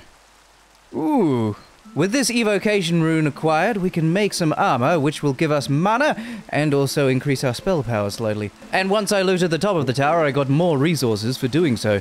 Making some magical armor is definitely next on the agenda. I had also managed to find this epic level Lob Creeper scroll, and with the use of this cauldron here, you can apparently use epic spells to extract ink, so we may be able to reclaim our epic ink we just lost. The only other thing worth mentioning is due to all the Sculk monsters and Vexes and things we fought recently, my armor is incredibly close to breaking, and once it breaks, we are going to be in a world of trouble. As I am now a man of no fixed abode, I decided this little cabin will do for the night, and in the morning I went diving for iron I might use to repair some of my armor. Unfortunately, it did take me around the whole day because I needed a hell of a lot of it. In good news though, I did manage to find a bunch more gold, and by complete chance, some diamonds too. Sometime later, I also found lapis, which is brilliant because I want to do some enchanting. By the time I withdrew from the cave with all of the resources I needed, it was now day 38. Our iron was going to take a wee while to smelt, so I thought I may as well go for a wee walkie. There were a couple of farmers living nearby, and they had some guards with them, so holding up here during the next horde attack may be an option. I also managed to source some more leather and food nearby, which we desperately need, and I gathered up some more pumpkins and tamed a new Leroy. Eat the seeds. And love me. There he goes. Leroy, you're back. Where'd you go? One of the spells I more recently acquired is the Summon Horse spell, which just summons a horse. And this horse also follows you around and teleports to you, so considerably better than Bruce or Slowbly ever was. Summoned horse, your name will be Stimbly. During that night, I found another village nearby and started looting. And then later, I noticed a guard being attacked by a swarm of zombies, so I decided to help out with the use of my earthquake spell. As you might expect, this relieved the guard of his problem, and all other problems because he was killed. And now I was under attack by the swarm of zombies. There's a child with a knife! Holy crap, the child with the knife almost killed me. Stimbly, can you take me to safety? Take me to safety, Stimbly.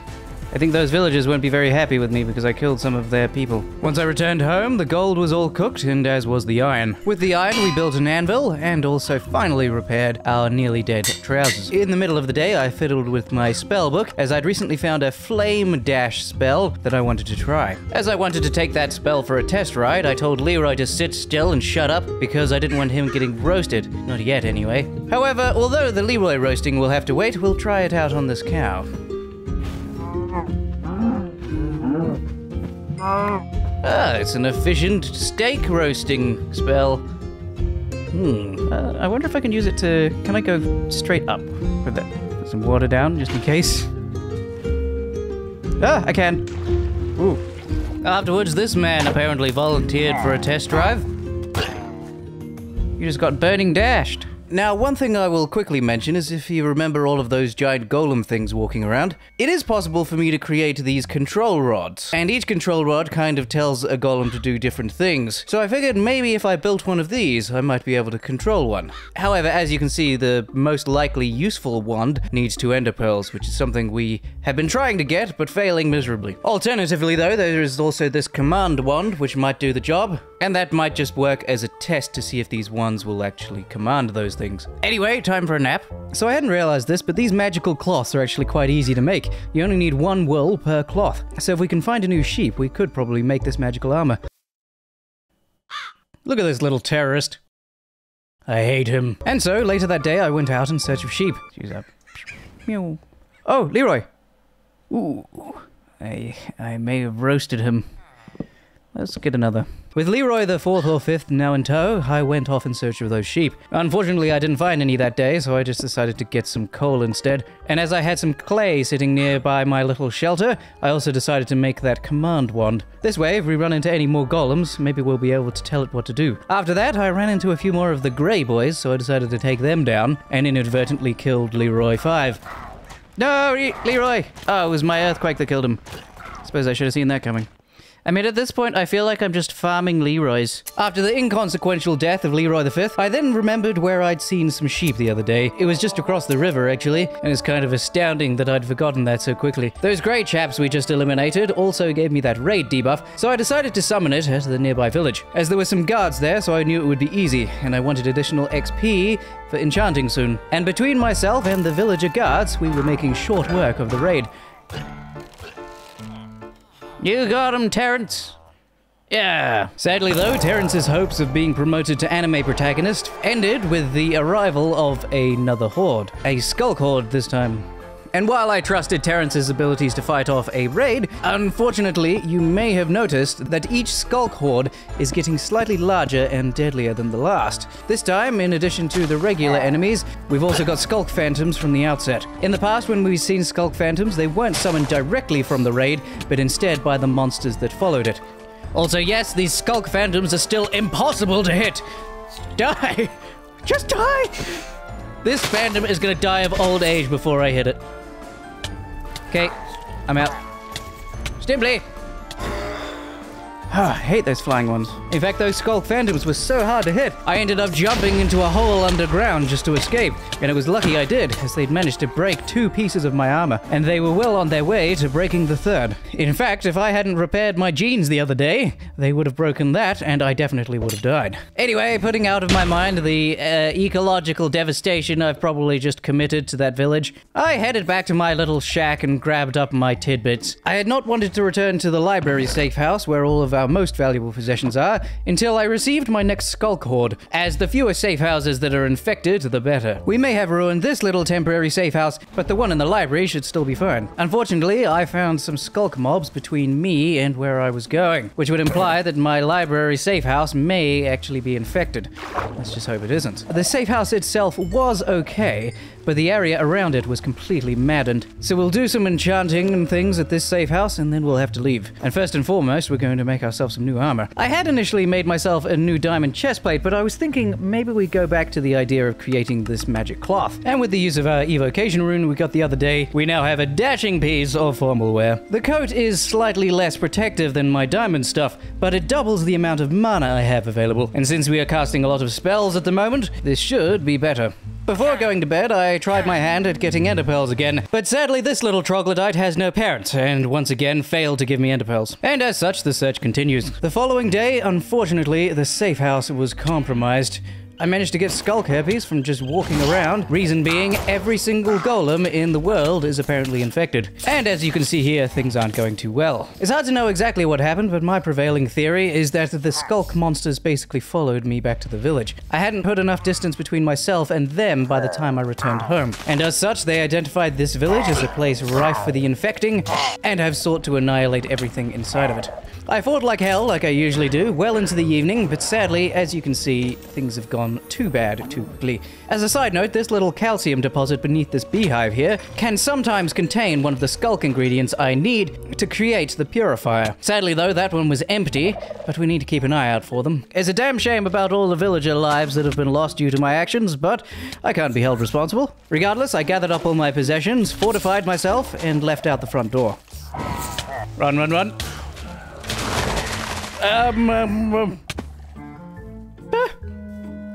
Gotta run.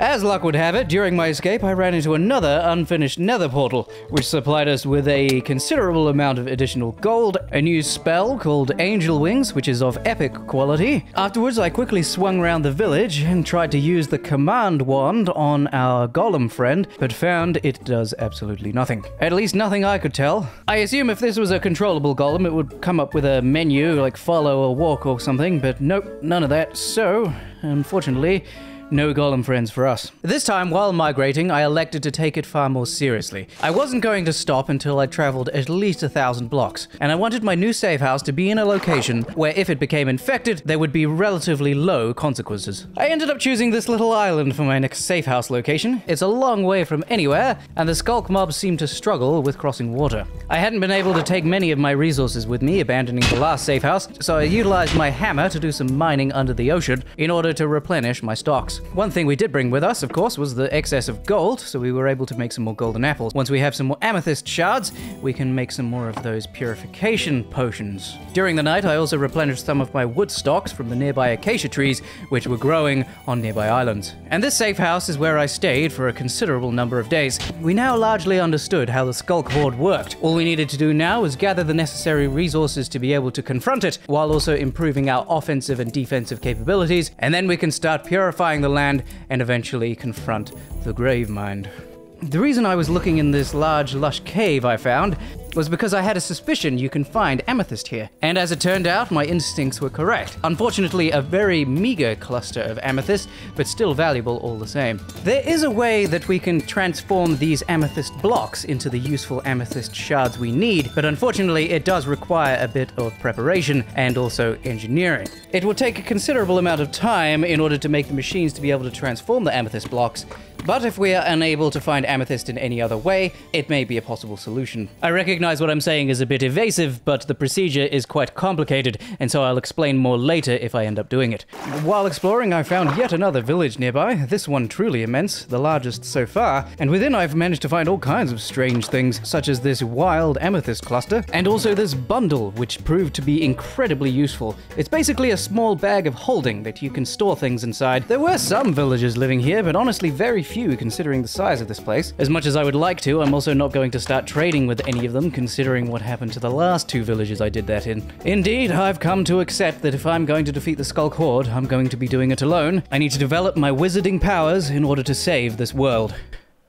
Oh god, I really have become a Redditor. Several days later, another Sculk Horde hit me, but I was luckily far enough away from my safe house, such that I didn't have to move again. Taking down the majority of the Sculk Horde remains easy, but fighting the phantoms remains a painful procedure. I was also in dire need of finding something to replace my trousers, as they were soon going to break and are currently irreparable. There also happened to be another village nearby, but this one just a small fishing and farming village. Didn't have much stuff in it, but may become useful in the future. As my aforementioned trousers were going to break soon, and I couldn't repair them, I decided to put them into my storage. I'm now going to take considerably more damage until I manage to enchant my new diamond trousers, but it's better the diamond trousers be in storage than break in the middle of combat. Perhaps it's a little foolish, but I then decided it's time for us to go into the nether. Not having any nether materials is currently the bottleneck we are facing. We should be able to get some experience as well as a few other things in here that will greatly help us. Quickly surmising the events of our trip to the nether, I got a fairly good spawn, although zombie piglins for some reason seem to be very attracted to me. I never found out why, but it made the trip considerably more difficult.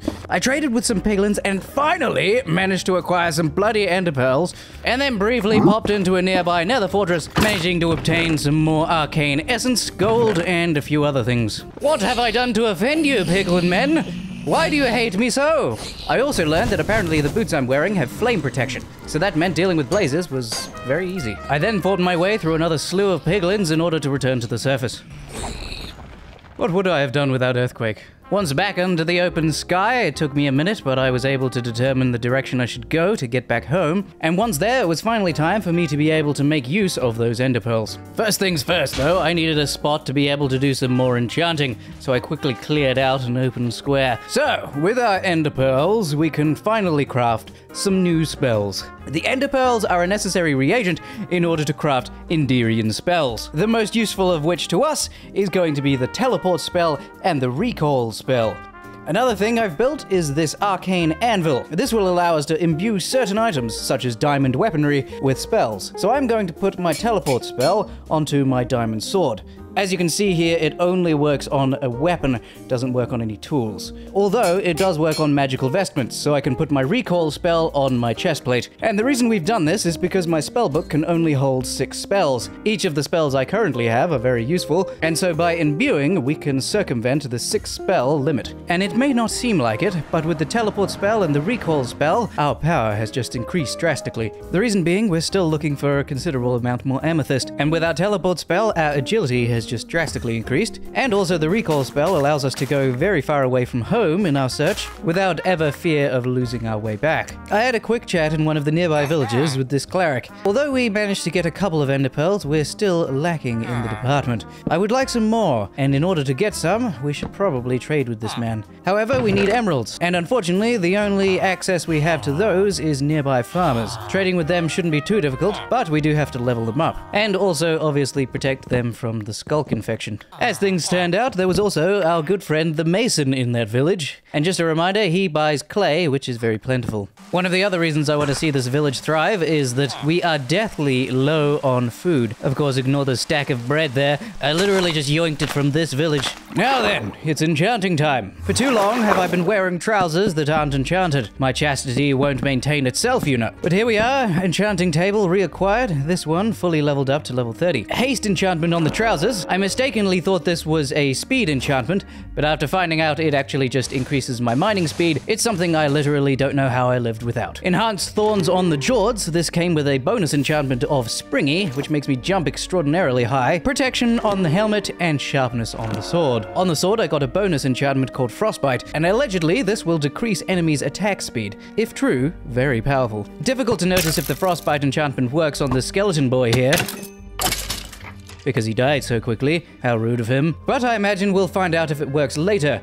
on Sculk mobs. That's all I care about, really. In other news, I would like to reinforce that this haste enchantment has changed my life, and I can't recommend it enough. Yes, this video is sponsored by the haste enchantment. Use code SNEEVE for 10% off your next haste enchantment. While chopping down one of the trees, I found a banana, and after finding a sufficiently large monkey, decided to give it to him. Also, fun fact, the Latin name for gorilla is gorilla. The genus is gorilla, and the species name is gorilla. Yeah, that was definitely a long day in the office for the biologists. I'm gonna name you Terrence. Let's go, Terrence.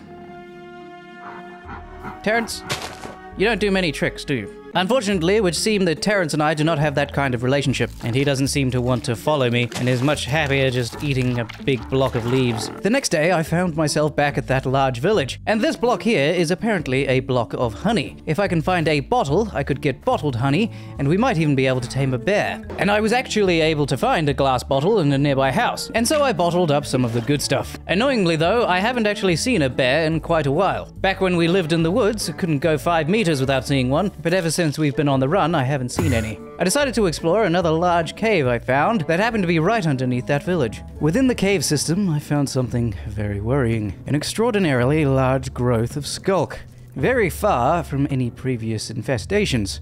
Entirely curious, but seemingly dormant. No Sculk monsters abound, and yet, strange that this grows here. So close to the village as well. I explored around to see if the cavern would lead anywhere, but although the infestation got worse in some places, it didn't have much rhyme or reason to it, and certainly didn't lead in any particular direction. I wondered if perhaps there was a Sculk city nearby, so I did some excavating around the Sculk, but I couldn't find anything. And so I decided to go back to my main objective, which was searching for amethyst. It was certainly bizarre that Sculk had been there, but ultimately harmless, I think. I ended up in a very large, lush cave, rife with glowberries and all the usuals, but sadly, no amethysts. And although I spent a few days in that cave, eventually I ran into a giant centipede and decided it's time for us to leave. Sadly, empty-handed. Instead of heading home, I decided to push my luck and continue exploring. If we run out of food or something, we can always head home with the recall spell, so we are really in no hurry. I found this rather large volcano, which I explored, but unfortunately, aside from looking tets, it doesn't actually do anything. There are seemingly no valuable resources here, other than the friends we made along the way. I continued through the next day, ended up in a jungle, and ran into this long-nosed chap. Good lord, you could probably smell emotions with that thing. And eventually ended up in a sandy, kind of rocky biome, inhabited by yet another village. Now, these villages are interesting, because a few of them sell enchanted books, which essentially allow you to enchant your gear without the use of an enchanting table. And we also got some more magical powder, which I've been collecting, as I have an idea for something to make with it. But in all honesty, I find myself at a bit of a crossroads. You see, this village contains many things that would be valuable to me, and yet at the same time, I would like to go home and keep developing my Sculk offensive capabilities. But there's also a lingering second problem, which is we've been traveling for so many days now, a Sculk horde is surely just around the corner. And if we head home now, there's a very real risk we may infect our island safe house. And so I trapped a few of the villagers in order to trade with them, as I plan to stay in this village for a few days, at least until the next Sculk horde. I presume that will be happening very shortly. And unfortunately, the next day, while waiting for the Sculk horde, I made a particularly stupid mistake. I slept in a bed. Now, why is that stupid, I hear you cry? Well, the recall spell only teleports you to the last bed you slept in. I'm now trapped in this village unless I can think of another way home. Now, what I decided to do was just make the most of this. We'll worry about getting home once the next Sculk horde happens. In the meantime, we'll trade as many villagers as possible, become wealthy, and buy as many magical books as we can. Also, in an unrelated note, I heard some villager noises coming from this nearby cave, only to find that apparently one of the villagers lives underground while everyone else lives on the surface.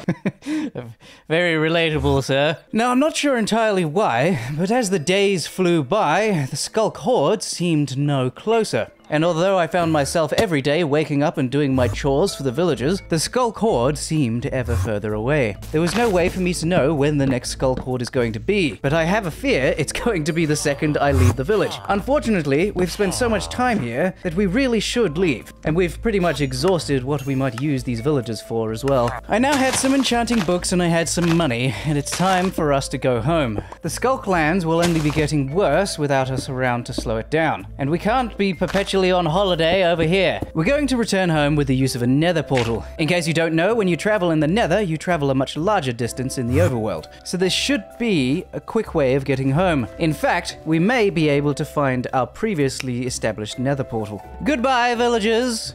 I'll remember you all in therapy. The spawn we got in the nether wasn't too bad, but I once again found myself for some reason being hated by the local pig population. But I was thankfully able to avoid most of them by simply using my haste enchantment and digging my way through the walls like a hamster. Something's making these guys very angry at me and I don't know what it is. But I don't think I deserve it. I knew the approximate direction in which I needed to go, so digging through the side did me just fine. And if it hadn't been for our bacon-flavored friends for some reason hating on me like it's going out of style, the journey would have been entirely reasonable. In fact, in one particular section, I was in a lot of trouble. I only had bread as food left, you see, and I had managed to trap myself in a small hole that I dug. With piglins raining from the sky, my only escape was downwards, and I was lucky that the amount of piglins chasing me right now had been not too many. Though they did keep piling into the tunnel after me, so I wonder if I hadn't had the haste enchantment, would I have escaped there? As a bit of luck though, the tunnel that I'd found myself in happened to connect to one of the tunnels I'd made previously. And by previously, I mean the last time we were in the nether, when I traded with those piglins. I found myself pincered by piglins, but all I had to do was avoid them and follow the tunnel to its natural end. Once out, I was able to find my nether portal and get back to the overworld. And now, all we have to do is head home, back to the safe house, and once there, we can decide on our next move. I arrived back at the safe house in the middle of the night,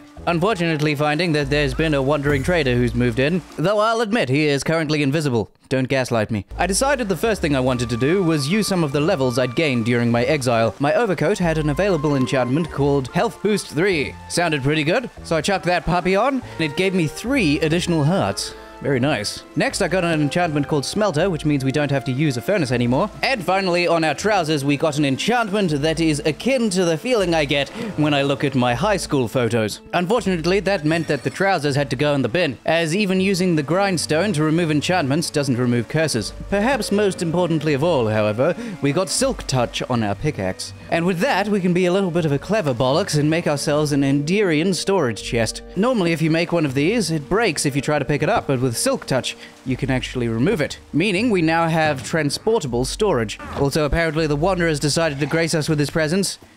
I knew you were real! After checking what the Wanderer sells, and to no one's surprise, it's sweet piss all, I then made myself a diamond hoe. This thing should be very good at carving through Sculk stuff, and I'd unfortunately seen some growing nearby. This is an island just a little bit to the southeast of me, and as you can see, there's a few patches here and there. Nothing crazy, not yet anyway, but it'll likely get worse. However, I've had an idea.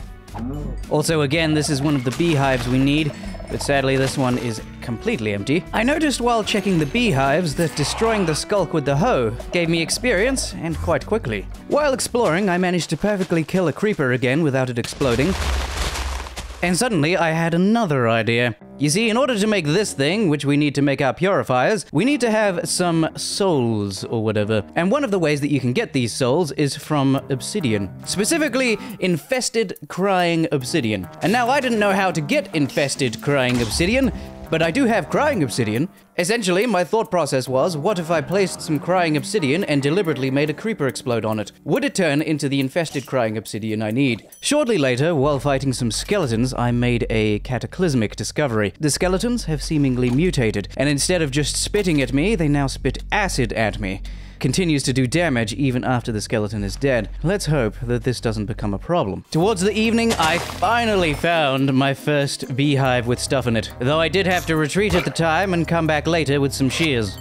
But at last, we'd finally made one step towards our purification goals, and the snowball will only gather momentum from here. Now, building on what I was saying earlier, I found that this is an extremely effective way of gaining XP. XP we can use for enchanting our many things, like our trousers that are currently unenchanted. Well, not anymore, baby. Oh yes, this speed enchantment is amazing. Feel like the Flash or something. Not wanting to waste any time, during the evening of that very same day, I headed back to one of the previous villages we'd infected. My hope was we could find more of the ingredients we needed. Having found that first Sculk ingredient has really tickled me and makes me want to find more. Also in good news, along with the skeletons gaining their acid attack ability, apparently the phantoms have devolved and I'm now able to hit them. So the good and the bad, I suppose. Using my increased agility, I was able to check many a beehive for the ingredients we need. Unfortunately, most were empty. Oh dear, Stimbly died again. Another thing I wanted to do while I was in this village was check for survivors. But, let's have a look. Nope, there's no survivors. I did, however, manage to find our second beehive scoot thing, and so we're now 50% of the way through to our first purification device. During the daylight hours of the next day, I managed to visit another of the villages I could perhaps be considered responsible for, and here I managed to find something else very interesting. One of the other ingredients we need for our purifiers is calcite, and just outside the village was a Sculk node. Calcite only grows on living rocks, which spawn near Sculk nodes, and as such, we'd managed to find two important parts of our purifier. My heart suddenly started to race as I was gathering the calcite, due to the fact that proximity to Sculk nodes renders you blind, and I now had almost no idea where I was and what was around me. Retreating a safe distance offered me some clarity, and I was able to identify exactly where the Sculk node was. I could have retreated safely, but I'm not going to pass up an opportunity to gather what I need. However, I wasn't going to exactly take no precautions, so I made myself a little wooden tunnel, I suppose, in order to be able to dig myself inside in privacy. Inside the node was dark and wet and kind of smelly, and I could also hear a lot of Sculk creatures outside. But I was able to get to the center without too much resistance. The real problem was destroying the actual heart of the node, as despite the fact that I had efficiency and haste, it still took 6,000 years. Ah! Yes, we did it. From the node itself, we received an item called a chunk of brain. This item will eventually be used to completely destroy the Gravemind and end the Sculk horde once and for all. But we're going to need a lot more of them. What I then realized is that with the destruction of the brain, the node was collapsing around me, and so I had to quickly escape. Go, go, go, go, go!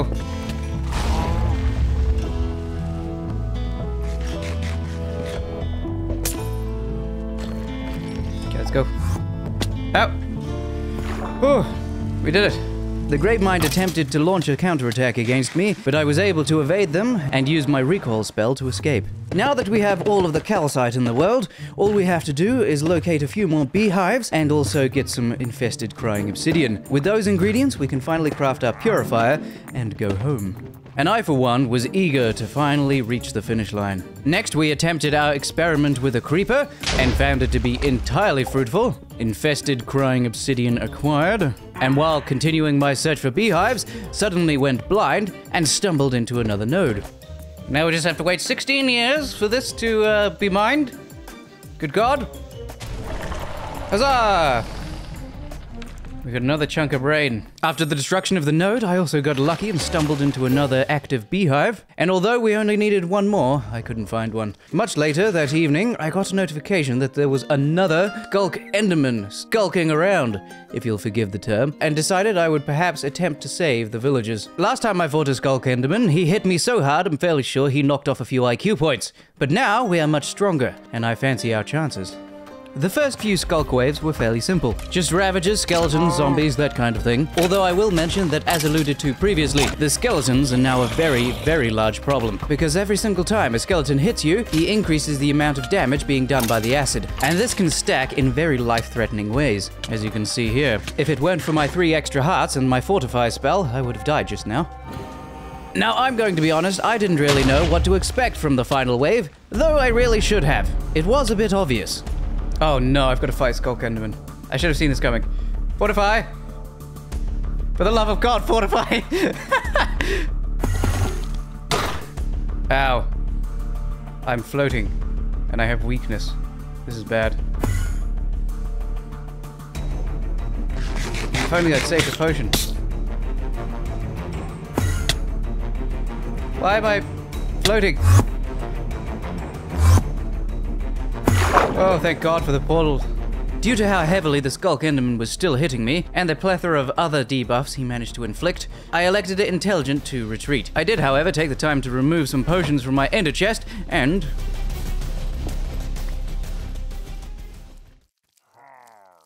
I accidentally destroyed it by using the wrong pickaxe. Ah, that was so dumb of me. I don't even know if we can kill this Enderman. Actually, how are we doing for armor? He broke 2 of my armor pieces. Never mind, we're going home. The loss of my Enderian storage chest was actually a big deal. All of the obtained Sculk supplies were in there. And, in other news, the second I got home, of course, and this horde, being a long time coming, was a big one, mainly consisting of Ravagers. However, this is the one situation in which being out in the open is actually working in my favor. With so much room to move around, I can teleport freely and easily outmaneuver them. And, thanks to our earthquake spell, the fact that there's a lot of them means nothing. As with all other raids though, the main problem isn't the monsters themselves, but what they bring with them. Did our home manage to get infected? I don't think so, but time will tell, I suppose. Now, I need to replace many missing armor pieces, and my chest armor was about to break, so I went for a splash of mining. The main thing I needed was diamonds, and so I took a few days to get restocked. We also, of course, desperately needed to get our Enderian chest back, and although I have enough obsidian, I don't have any blaze powder. That was stored inside the chest. A bit short-sighted of me, I know. I also figured while I'm in here, we may as well do some looking around for netherite. If we do happen across some, it may come in handy for replacing our chest plate. And in fact, I did manage to find a few pieces here and there. Now, as we were also desperately low on ender pearls, we had 2 choices. Either trade with our pig friend here, or try and find more Enderian men. I figured we'll give capitalism a try, and if it doesn't work out, then we'll have to find the Enderians. Now, I can't even begin to express my frustration with this little pork goblin. I traded with him perhaps 30 times, and he gave me absolutely nothing. And after the failure of capitalism, I took it upon myself to search for the Enderman. And although I searched for an incredibly long time, so long in fact that I ran out of food in the nether and had to recall home to get more, I had found 0 ender pearls. I quickly popped underground before going back to the nether in order to get some gold. Having not found a single enderman in the past few days, I figured my likely chance of getting an ender pearl will come from a piglin trade. And in fact, I was very wrong. In an undescript cave several miles from my island's safe house, I managed to find this bloke who kindly gave me his balls. Yes! Yes, pearl! Success! And we have our boy back. Oh, thank God. Let's leave a couple of these behind, just in case that literally happens again. Alongside our ender chest, we were also able to make a total of 4 netherite ingots. Very nice. And these are going to come in handy shortly. But for now, I decided to continue my search for the Sculk beehives. While I was out, I stumbled across this nice shipwreck, and within the chest managed to find many things, most notable of which was a couple of carrots, funnily enough. As I'd been living on bread for the past 6,000 years, I was very keen to get myself some more nutritious food. Having found those carrots, I briefly had to pop back to the nether fortress we found a long time ago in order to get some resources for potions. And I happened across a very handy ring, a ring of fire resistance, which makes me completely immune to being toasted. While I was there in the nether, I came across this biome, which is called a warped forest.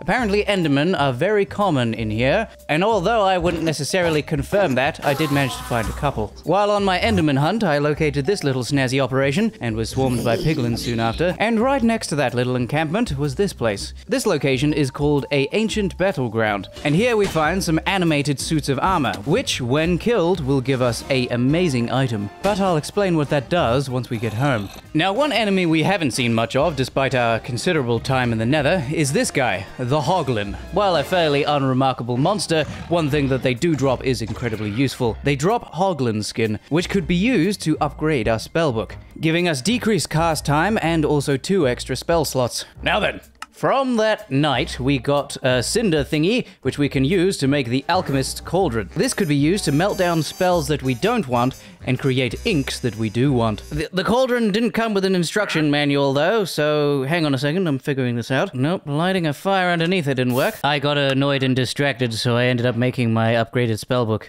Hang on a tick. Ah, yes. A little obvious, really, wasn't it? Show me the money. Ah, I see. Oh no, It's gone purple. And with the use of a bottle of water, we managed to obtain the ink we wanted. We now have epic ink again, and we can use that to make some spells. I was thinking about melting down this spell I found in the nether, Wall of Fire. But on second thought, I don't think I will. That might come in handy. So, the two new spells I decided to add to my upgraded spellbook were Wall of Fire and Blood Step. Wall of Fire is a bit obvious, I just showed you, but Blood Step is quite honestly misnamed. What it is a short teleport that renders you invisible for a couple of seconds after you land. It uses about triple the mana of my regular teleport spell, and I can't imagine the invisibility being terribly useful since it wears off so quickly. It also teleports me a shorter distance than my regular teleport spell. I think the regular one teleports me 10 blocks, this one teleports me 5. But look at me, I'm invisible. Oh. Well, now that we have our spells sorted, what are we going to do with the netherite ingots? I'm going to make some more of these magical cloths, and with it, I'm going to make a netherite battle mage jersey, or jacket or whatever. I am a little annoyed we're going to lose our extra hearts, but that can't be helped at this point. It's going to break soon anyway. I would have liked to make some battle mage trousers as well, but I do not have anywhere near enough arcane, nose dust. I decided to make the trousers because I had some enchanted books for it. I also figured it's probably a good idea to use our chest piece until we can't anymore. Next, I was struggling to decide what spell I should make with my new epic ink. However, once I read the teleport scroll upgrade, the answer became clear. 40 blocks? Oh yes. Yes, I think so. For context, I think the current teleport spell blips me 10 blocks, so this teleports me 4 times as far. And just as I got done fiddling with my spellbook, a few guests arrived. You'll notice, Exhibit A over here. Oh well, I guess this will be a good opportunity for us to test out our new spells. If I can get rid of this flappy man.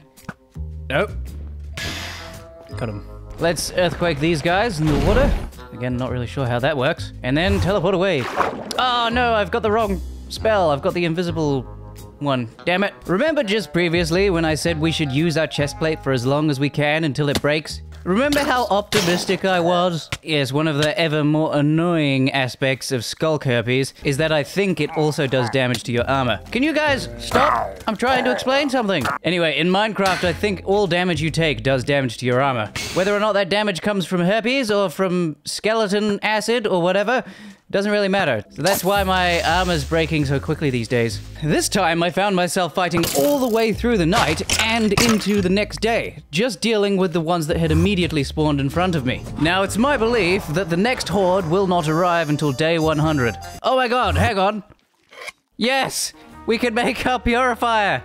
Huzzah! Anyway, as I was saying, the next horde probably won't arrive until day 100. And on day 100 is going to be the largest horde we'll ever see. I don't know what's going to happen, but it's not going to be good. I decided I would use the last spectral ink on a spell called Summon Vex. If you remember the Vexes that guy summoned a while ago, it certainly made my life enjoyable. And so hopefully this spell will help me deal with Sculk mobs. I'm going to name you Colin, Jeremy, and Tim. And after introducing Colin and the crew, it was now time for me to practice using the new teleport spell. It's 4 times the length of the other one, so I want to make sure that I use it correctly and don't end up yeeting myself into a concrete wall or something.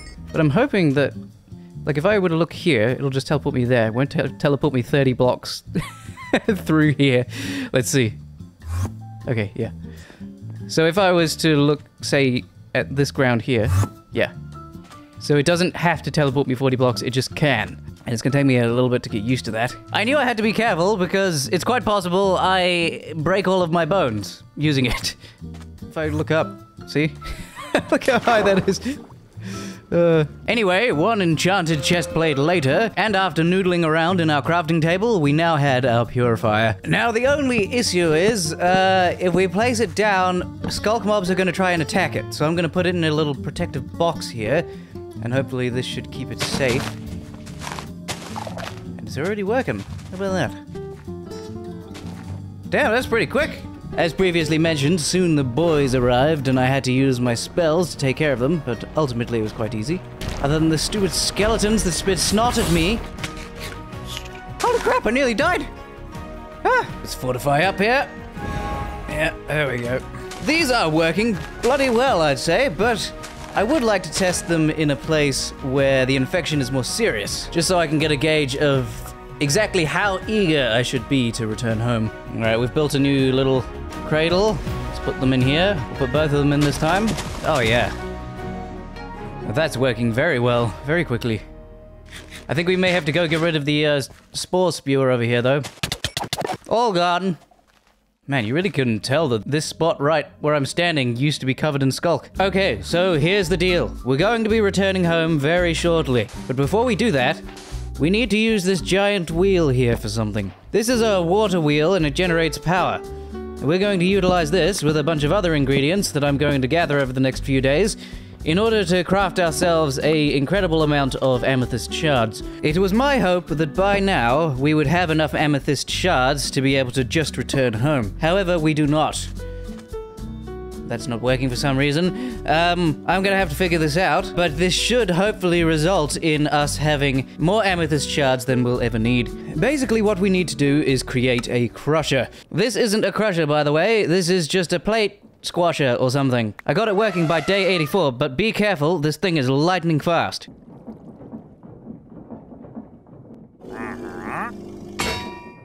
Now, I assume you didn't see that, so we'll have to go with the slow-mo replay there. Anyway, as you can tell, this is going to take a while, so I'll be back once I have figured this out. So, turns out I couldn't figure it out. What I elected to do instead was build a passageway between the island safe house and the home that I was attempting to cure. I was still going to do the amethyst thing, but I needed to take a break. My head was getting sore. In the middle of the night, I arrived at my old base, and now it was time to begin the purification process. I decided it's probably a good idea to have the center of the curing start at my base itself. So I clambered up on top, made my little cradle, and put our purification boys in there. I'm very glad I did make the cradle, because although there initially weren't any enemies around, some Sculk phantoms started spawning the second I put it down. Also, placing it on top of my house was definitely a good idea, because soon everyone else turned up. Ugh, this Ravager's just out of reach. The skeleton just jumped on. I love how there's no riding mechanic. He just stands on there like an acrobat. And now he's dead. After the gang was dealt with, I did happen to learn that Wall of Fire can be used to effectively take care of the spore spewers from a distance too. Oh, that Wall of Fire can go a lot further than I thought it could. I did get a bit bored waiting for the ground to cure though, so I went and smacked around a couple of them. I figure while we're testing out new spells, we may as well try out Summon Vex. See if they're any good. Summon some Vex. Get him, boys. Leroy! It's actually Leroy! Or is it Edgar? I forgot about you. Oh my god, it's been so long. Stay there, Leroy. Where it's safe. Once a sufficient number of the spore spewers had been stabbed, and a reasonable degree of the ground had been cured, I made myself another cheeky nether portal, and started navigating my way back home. Funnily enough, our new location in the nether was incredibly close to the fortress that we'd spent so long pilfering, and I definitely recognized that immediately, and didn't start running in the wrong direction. Seriously though, I don't know how I messed this up. Sometimes I'm thicker than two short planks, I swear to God. I must have ran in a complete circle or something, because after spending an incredible amount of time being hounded by pigmen and fighting for my life, I suddenly recognized where I was, and I made my way into the portal that I knew would take me back to the island base. And it was sadly time for me to continue with my engineering homework. Once again, I would like to emphasize that this got a little confusing. Skipping ahead a few days now, I've managed to complete my magical machine, and this fantastic device creates ideas. Or at least I hope it does, because it certainly doesn't squash metal like it's supposed to. Yes, this many cogs is necessary. This cannot be more efficient. Okay, I've added a hand crankington, and this seems to be working.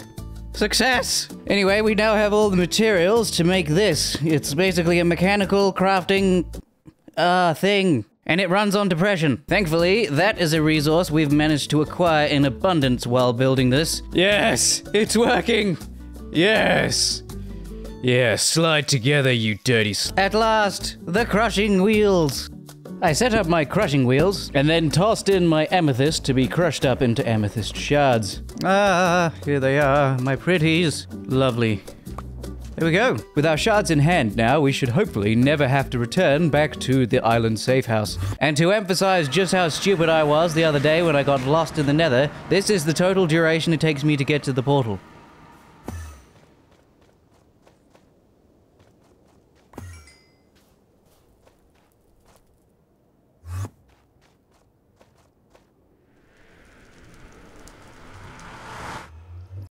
3 days it took me last time. Well, not really, but it felt like 3 days. You can see over there on the wall, we've got a bit of a mold problem. There are no Sculk mobs able to get inside the base, but they are attempting to regrow the Sculk nearby. Come tomorrow, we'll sort that out. And true to my word, at the beginning of the next day, I began Operation Cleanse the Home. I removed all of the Sculk generating blocks, used Wall of Fire to take care of any spore spewers or other people I didn't like, and of course carefully hid away our purifiers in secure locations such that the Sculk itself would be defeated. Take that, Reginald Beekington. The Sculk infection surrounding my base was largely cured now. All of the remaining patches of Sculk are either dying or isolated so they can't grow anymore. So now we can finally begin the building project. We can build a base, a wizard tower of my dreams. As a basement dweller myself, I of course started there. We now have a little storage room we can use while we're building up the rest. While I'm building though and fighting off the remainder of the Sculk nearby, I am going to be putting some mental effort into making sure my gear is good. I'm also currently using those carrots we found to grow more, as golden carrots are going to be the best food we can use, I think. I might be able to take a few days now to relax and build, but soon a raid of gigantic proportions is going to arrive, and when it does, I'm going to be ready. I'm going to mention something now, which I haven't talked about yet. How exactly does one defeat the Sculk Horde? Well, it's a rather complicated process that uses this item here, the Heart of the Horde. Essentially, we need to make this item, imbue it with essence, and then purify it. And then we use the Heart of Abstinence on the Overmind itself. And as the Overmind is an internet degenerate, this will cause it to collapse in on itself, and finally the Horde will end. Now, annoyingly, as I got unlucky with those amethyst shards and had to make them myself, we lost a lot of time and won't be able to kill the Overmind before day 100. As you can see here, we need some ingredients that we don't actually have at the moment, and it might take me a while to find some of them. As such, I've decided that day 100 will not be the end of this video. Instead, we will end with the defeat of the Gravemind. Fortunately though, while looking for resources to build my beautiful wizard tower, I made a startling discovery. On my pickaxe, I have several enchantments. One of which increases the amount of blocks that my pickaxe mines, another of which smelts the blocks that I mine. This means I get smelted iron and cooked stone from one pickaxe swing. Now as for the unexpected discovery, for some reason, when I'm holding the pickaxe, this also applies to my spectral hammer.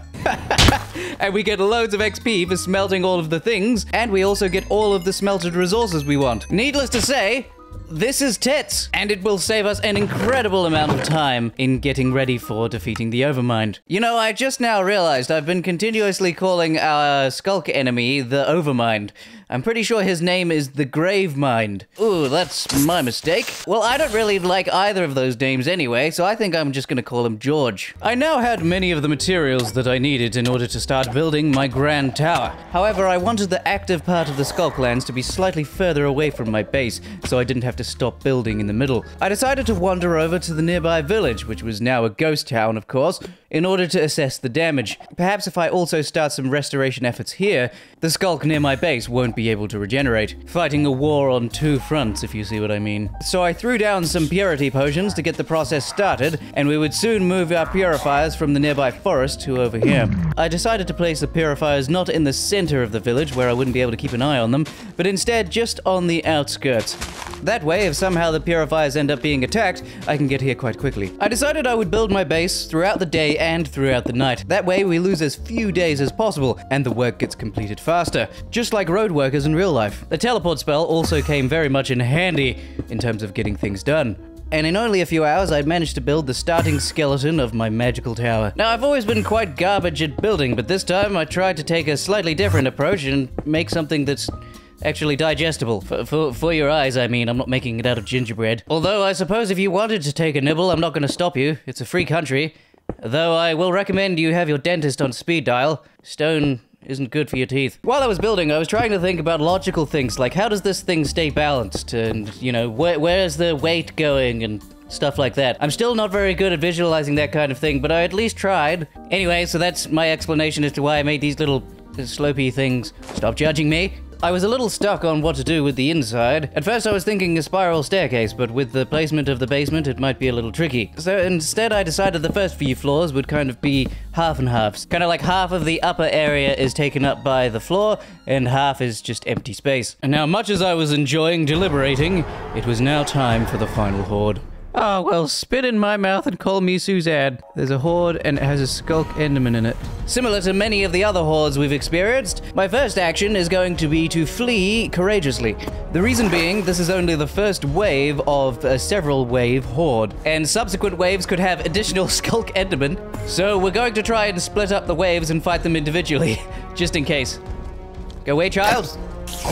Fortunately, as luck would have it, the second wave seemed to mainly contain regular Sculk mobs, so I wasn't going to have to fight 15 Sculk Endermen at least. And dealing with the standard group of enemies was quite easy, as we now have our beautiful Flame Wall to be combined with Earthquake. Those two spells seem to be a pretty effective combo, and I only had to deal with the stragglers afterwards. After I dealt with Wave 2, it was then a matter of fortifying myself again, and then clenching in preparation for Wave 3. However, unlike Wave 1 and 2, with Wave 3, we didn't get quite as lucky. I attempted to flee the Sculk Enderman that had quite obviously seen me. However, I was unable to do so.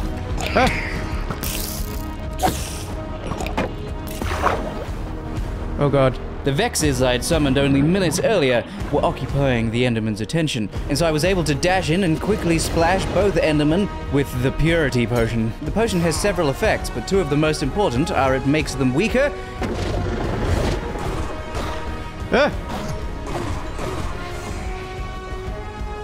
and it also does a small amount of damage over time. My chances of surviving this fight have gone from 0 to some. Oh god. Not now, please, skeletons. I'm fighting for my life! See if I can lure the Sculk Enderman away. If I can get one of them, then it'll be a 1v1. Yes, that's how maths works. Fortify. Annoyingly, it proved incredibly difficult to lure only one of the Endermen away from the other. And as both the Endermen were continuously spawning Sculk mobs, I also had skeleton men spewing snot to deal with, which for some reason also seems to ignore my Fortify spell. Yes, no joking around, these skeletons are incredibly dangerous if you don't keep on top of them. Okay, those guys are dealt with. Where's the Enderman? That one of them is nearly dead. Ah!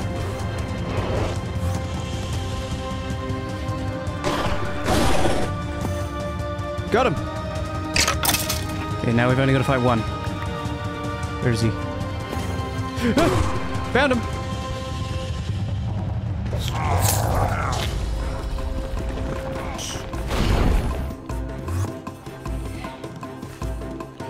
I'm not fighting your bros as well, Mr. Enderman. Fortify!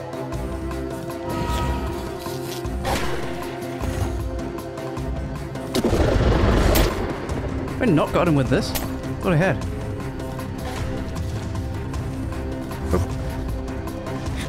Oh, okay. AoE spells, I see.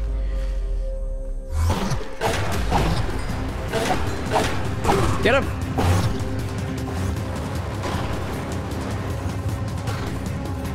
Nope.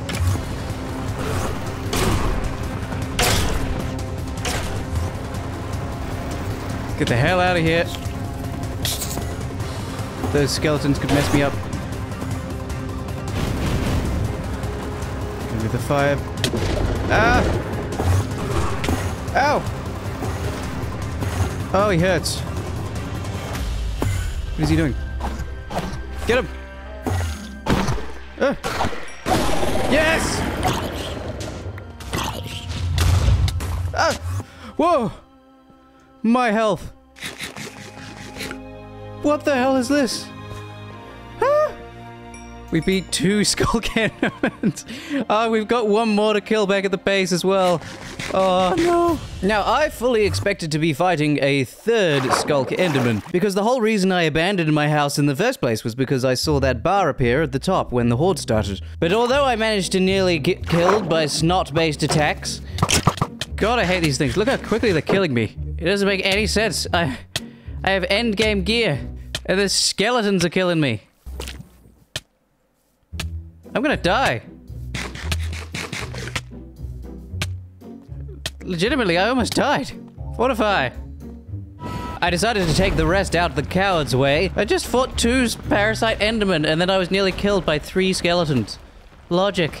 And slink my way home. Upon reaching which, realized that there is no enderman in sight. Don't know where he's gone, but we'll probably see him again.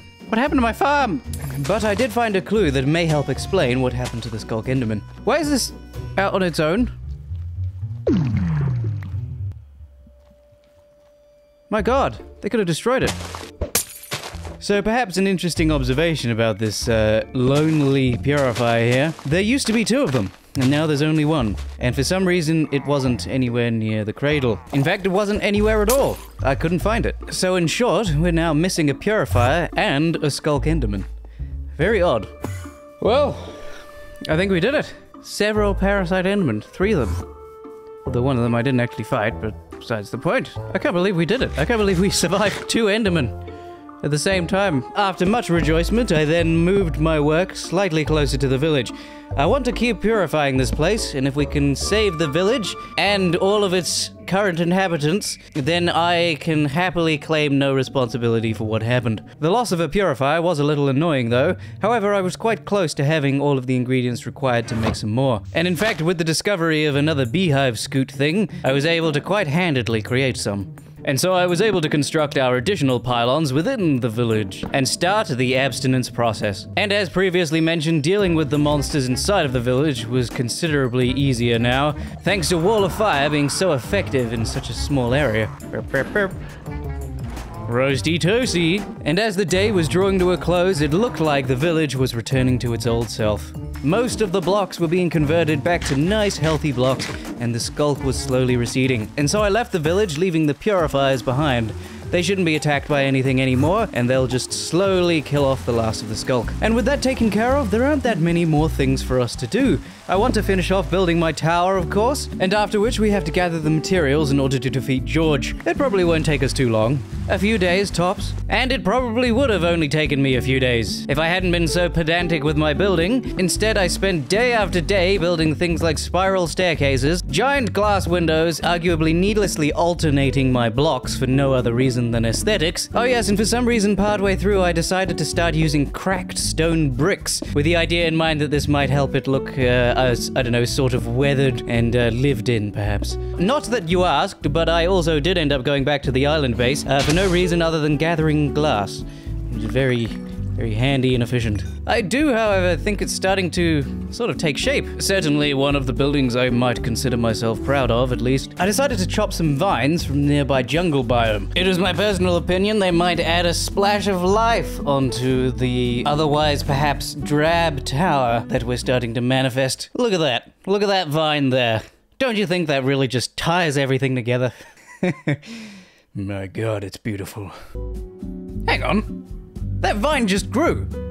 It just duplicated itself and grew upwards. It's attached to stone. It's not attached to the soil. How does that work? Explain yourself, science. By day 104, we had largely completed our tower. There was only really the interior left to do, and I wanted to get started on gathering the materials needed to end the Sculk horde. One of the most pertinent items is this, the Heart of the Sea. This item cannot be crafted by any means and has to be found. Luckily for us, I have a sneaking suspicion I know where I can find one. While exploring underwater near my island safe house, I had come across these small structures. And within one of the structures was a buried treasure map. I hadn't gathered this before because I thought it was completely useless. However, it may lead us to a Heart of the Sea. Now, there are a few ways to be able to determine the exact location of the treasure chest and a buried treasure map. However, I have an easier way. Here we are.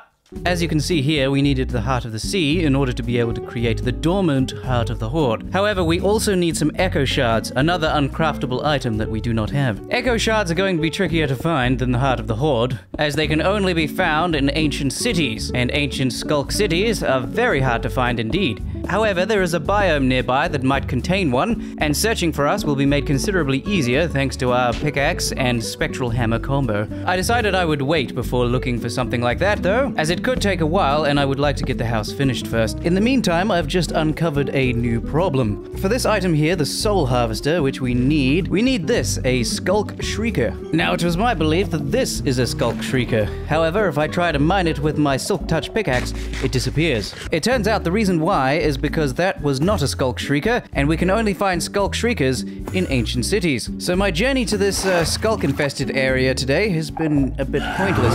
Oop. At least I thought so at first, but as it turned out, there was a node right next door, and we need to destroy another 6 of these in order to be able to craft everything. It was lucky I found this one, because I only know where a few are. However, they can only spawn in Sculk lands, so that narrows it down. Also, these giant spires of living rock with calcite inside do help in locating them. But as you can see, we need many more brain chunks, and we only get 1 per node. And so I decided I would use the night and go to as many Sculk lands as I could remember. And I did manage to, in fact, find a couple of nodes. One of which had spawned at an incredibly odd location. It was right on top of that prismarine little place, right next to the very first village that we destroyed. It's kind of nostalgia coming back here, honestly. So many memories. So many villages perished. And look, my first little house is still here, though, much more fungal than I remember. In the morning of day 107, I destroyed that first node and headed back home. Afterwards, I repaired my trousers, and being more serious though, I don't have very much netherite left, so we're going to have to defeat the Sculk horde soon, otherwise my armor's gonna break. And with that in mind, I made double haste back to the island safe house. I had a very important mission to do. No, I'm just kidding. I went fishing. I had this enchanted fishing rod lying around, and I was hoping I might get extremely lucky and fish up a mending book that would solve my durability issues. But oh god, the things I got were so amazing. Yes, I spent the whole day fishing, and I had several fish to show for it. That was certainly a twist. I returned home and added some more foliage to my tower, and then took a cheeky little trip down to one of the villages we'd visited a long time ago. I wanted to look inside this prismarine thing and find out what's in there. I already knew there was some kind of boss, but I wanted to see how tough it was. Go on, Squire, I'll have you. Ooh, he's got a big anchor. Ah, you're not scary. Let's give a Flame of Fire a go. Now time for my wombo combo. Earthquake, Wall of Fire, all the good stuff. Oh. He can hurt if he wants to. Fortify.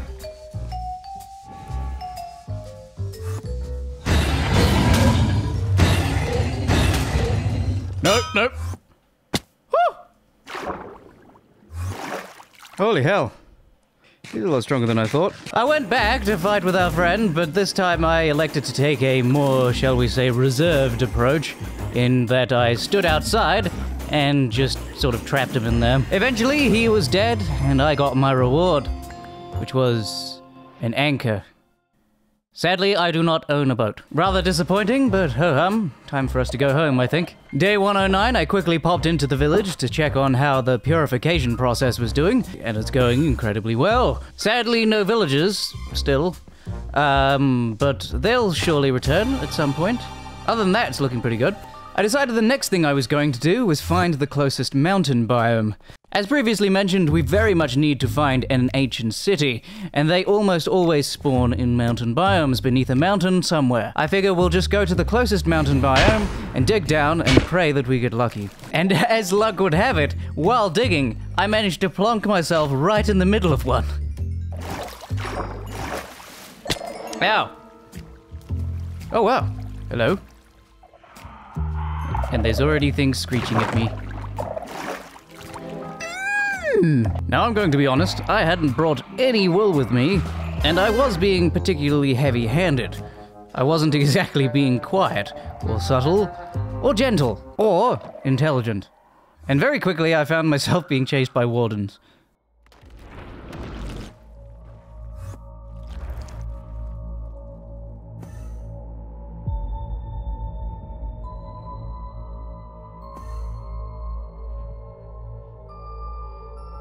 As luck would have it, while hopefully dashing away from the warden, I had managed to stumble on another shrieker, and this one I intended to pick up with Silk Touch. All we needed now was a couple of Sculk shards, but between bravely hiding from wardens and dashing to every chest I could, they proved quite hard to find. But I know they're around here somewhere, I just have to keep looking. There he is. God,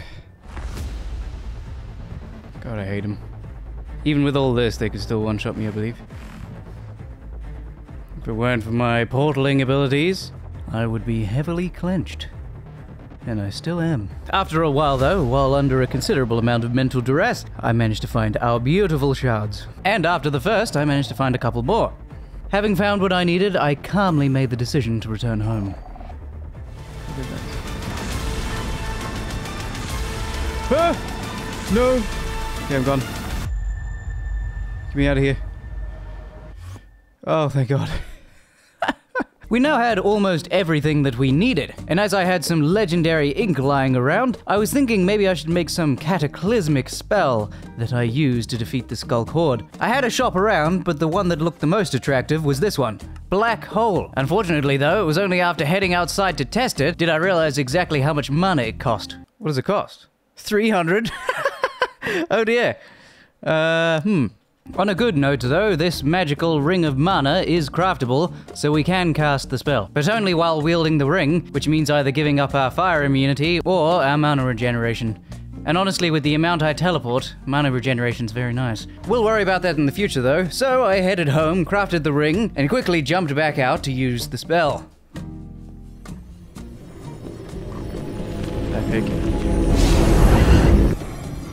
It was a little underwhelming. It didn't destroy anything except the local pigs, I suppose. Leroy, no! Oh. Oh, they gave me all the drops. Honestly, I felt a little scammed. I was hoping that these legendary spells would be cataclysmic world-ending phenomena. Instead, we just got a pig squasher. Oh well, let's find the last few nodes and finish off the Sculk Horde, shall we? Anyway, using the components we worked so damn hard for, I made myself a soul harvester for harvesting souls. I assume anyway, I'm actually not sure how it works yet. As I had a few shards left over, I also made myself this, the Sculk Sweeper. And in terms of enchantments, we got scammed. It ended up being far worse than just my regular diamond sword. It's meant to be a weapon that's specifically designed to kill Sculk mobs, but without good enchantments, it's just a wet paper towel, really. Now, at this point, we almost had everything we needed. All we were missing was a couple of pieces of brain in order to create the engorged heart. While wandering about, I did actually find some more calcite, and therefore there was going to be a node nearby. But before I could harvest it, we ran into an old friend of mine. There he is. It's your boy.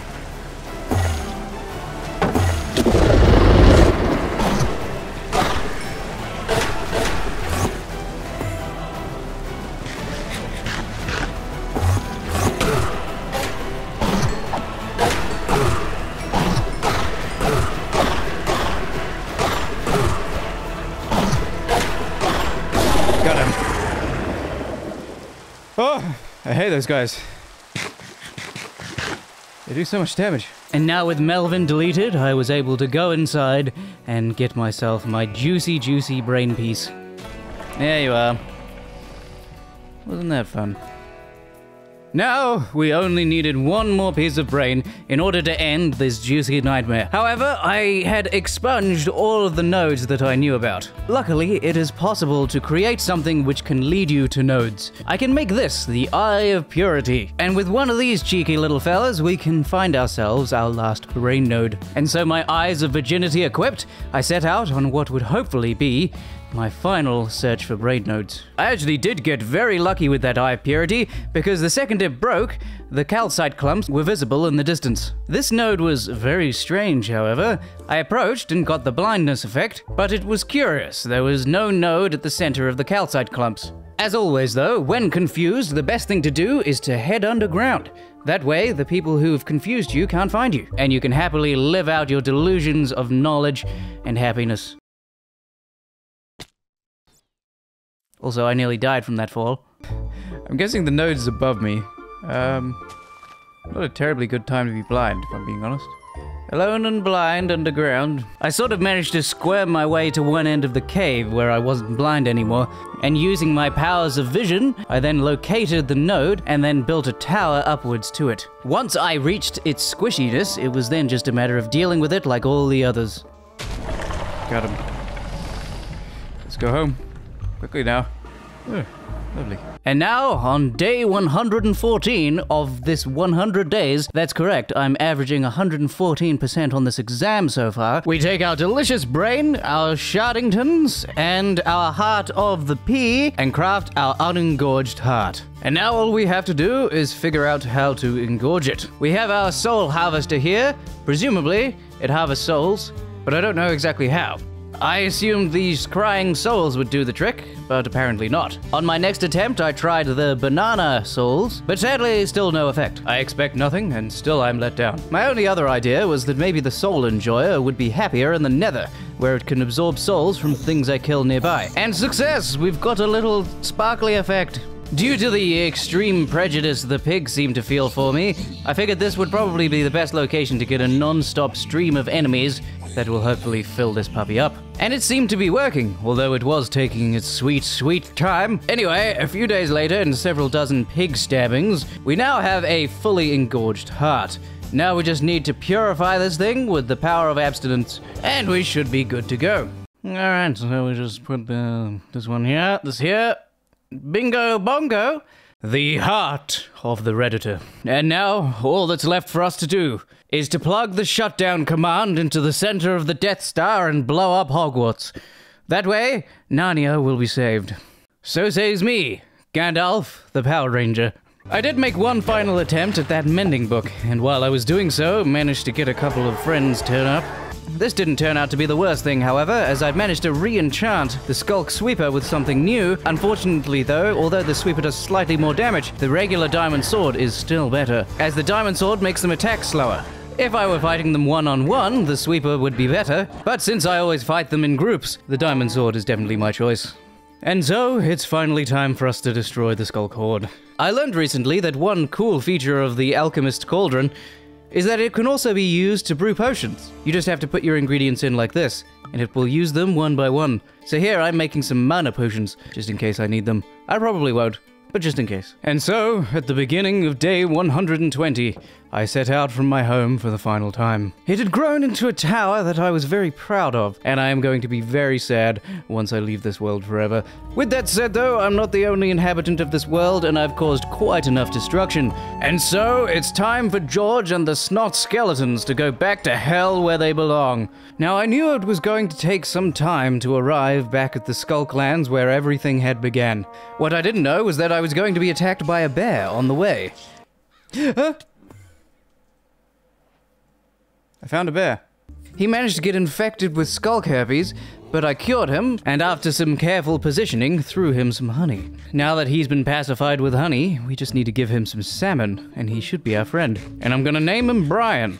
Much to my dismay, though, Brian resisted all attempts at courtship, and soon started trying to maul me. And in my country, we consider that to be a little rude. So I decided to leave Brian behind and continue on to the Sculk Fortress myself. The beautiful thing about the Sculk Fortress being at 0-0, of course, is that it is extremely easy to get back to. I knew the entrance to where I dug underground was relatively close to that little patch of jungle, and so I just had to find it. Ah, there it is.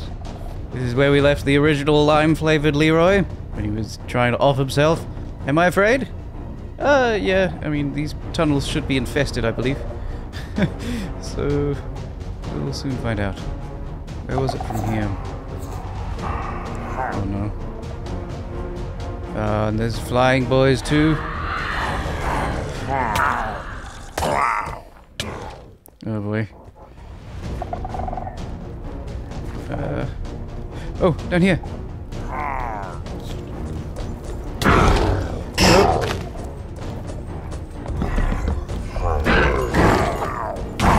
Ah. Nope, nope, nope.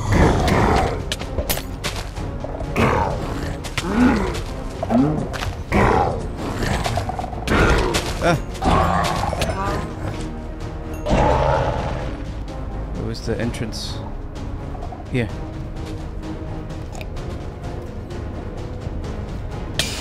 Ah. Okay, not good. Whew. Thank you, sir. May I have another? How do we get in? Oh, yeah. Oh, look, there was my escape route. Ow. Ow. Okay, I'm dying. Put it in. We're almost there. Oh, no.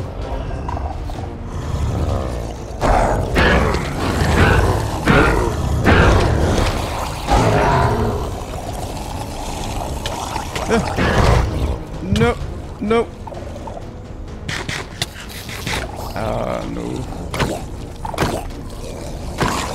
Be gone, Satan!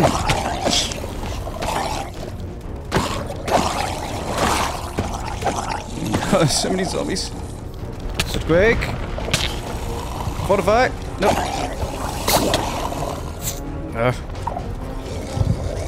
Fortify. Earthquake. Vex. Enough mana. Stabbing.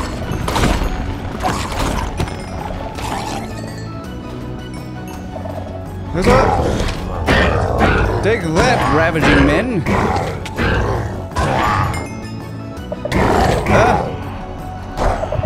Okay, let's just do it.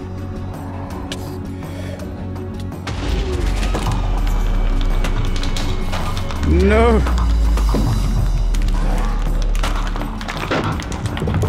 I think we did it. We did it.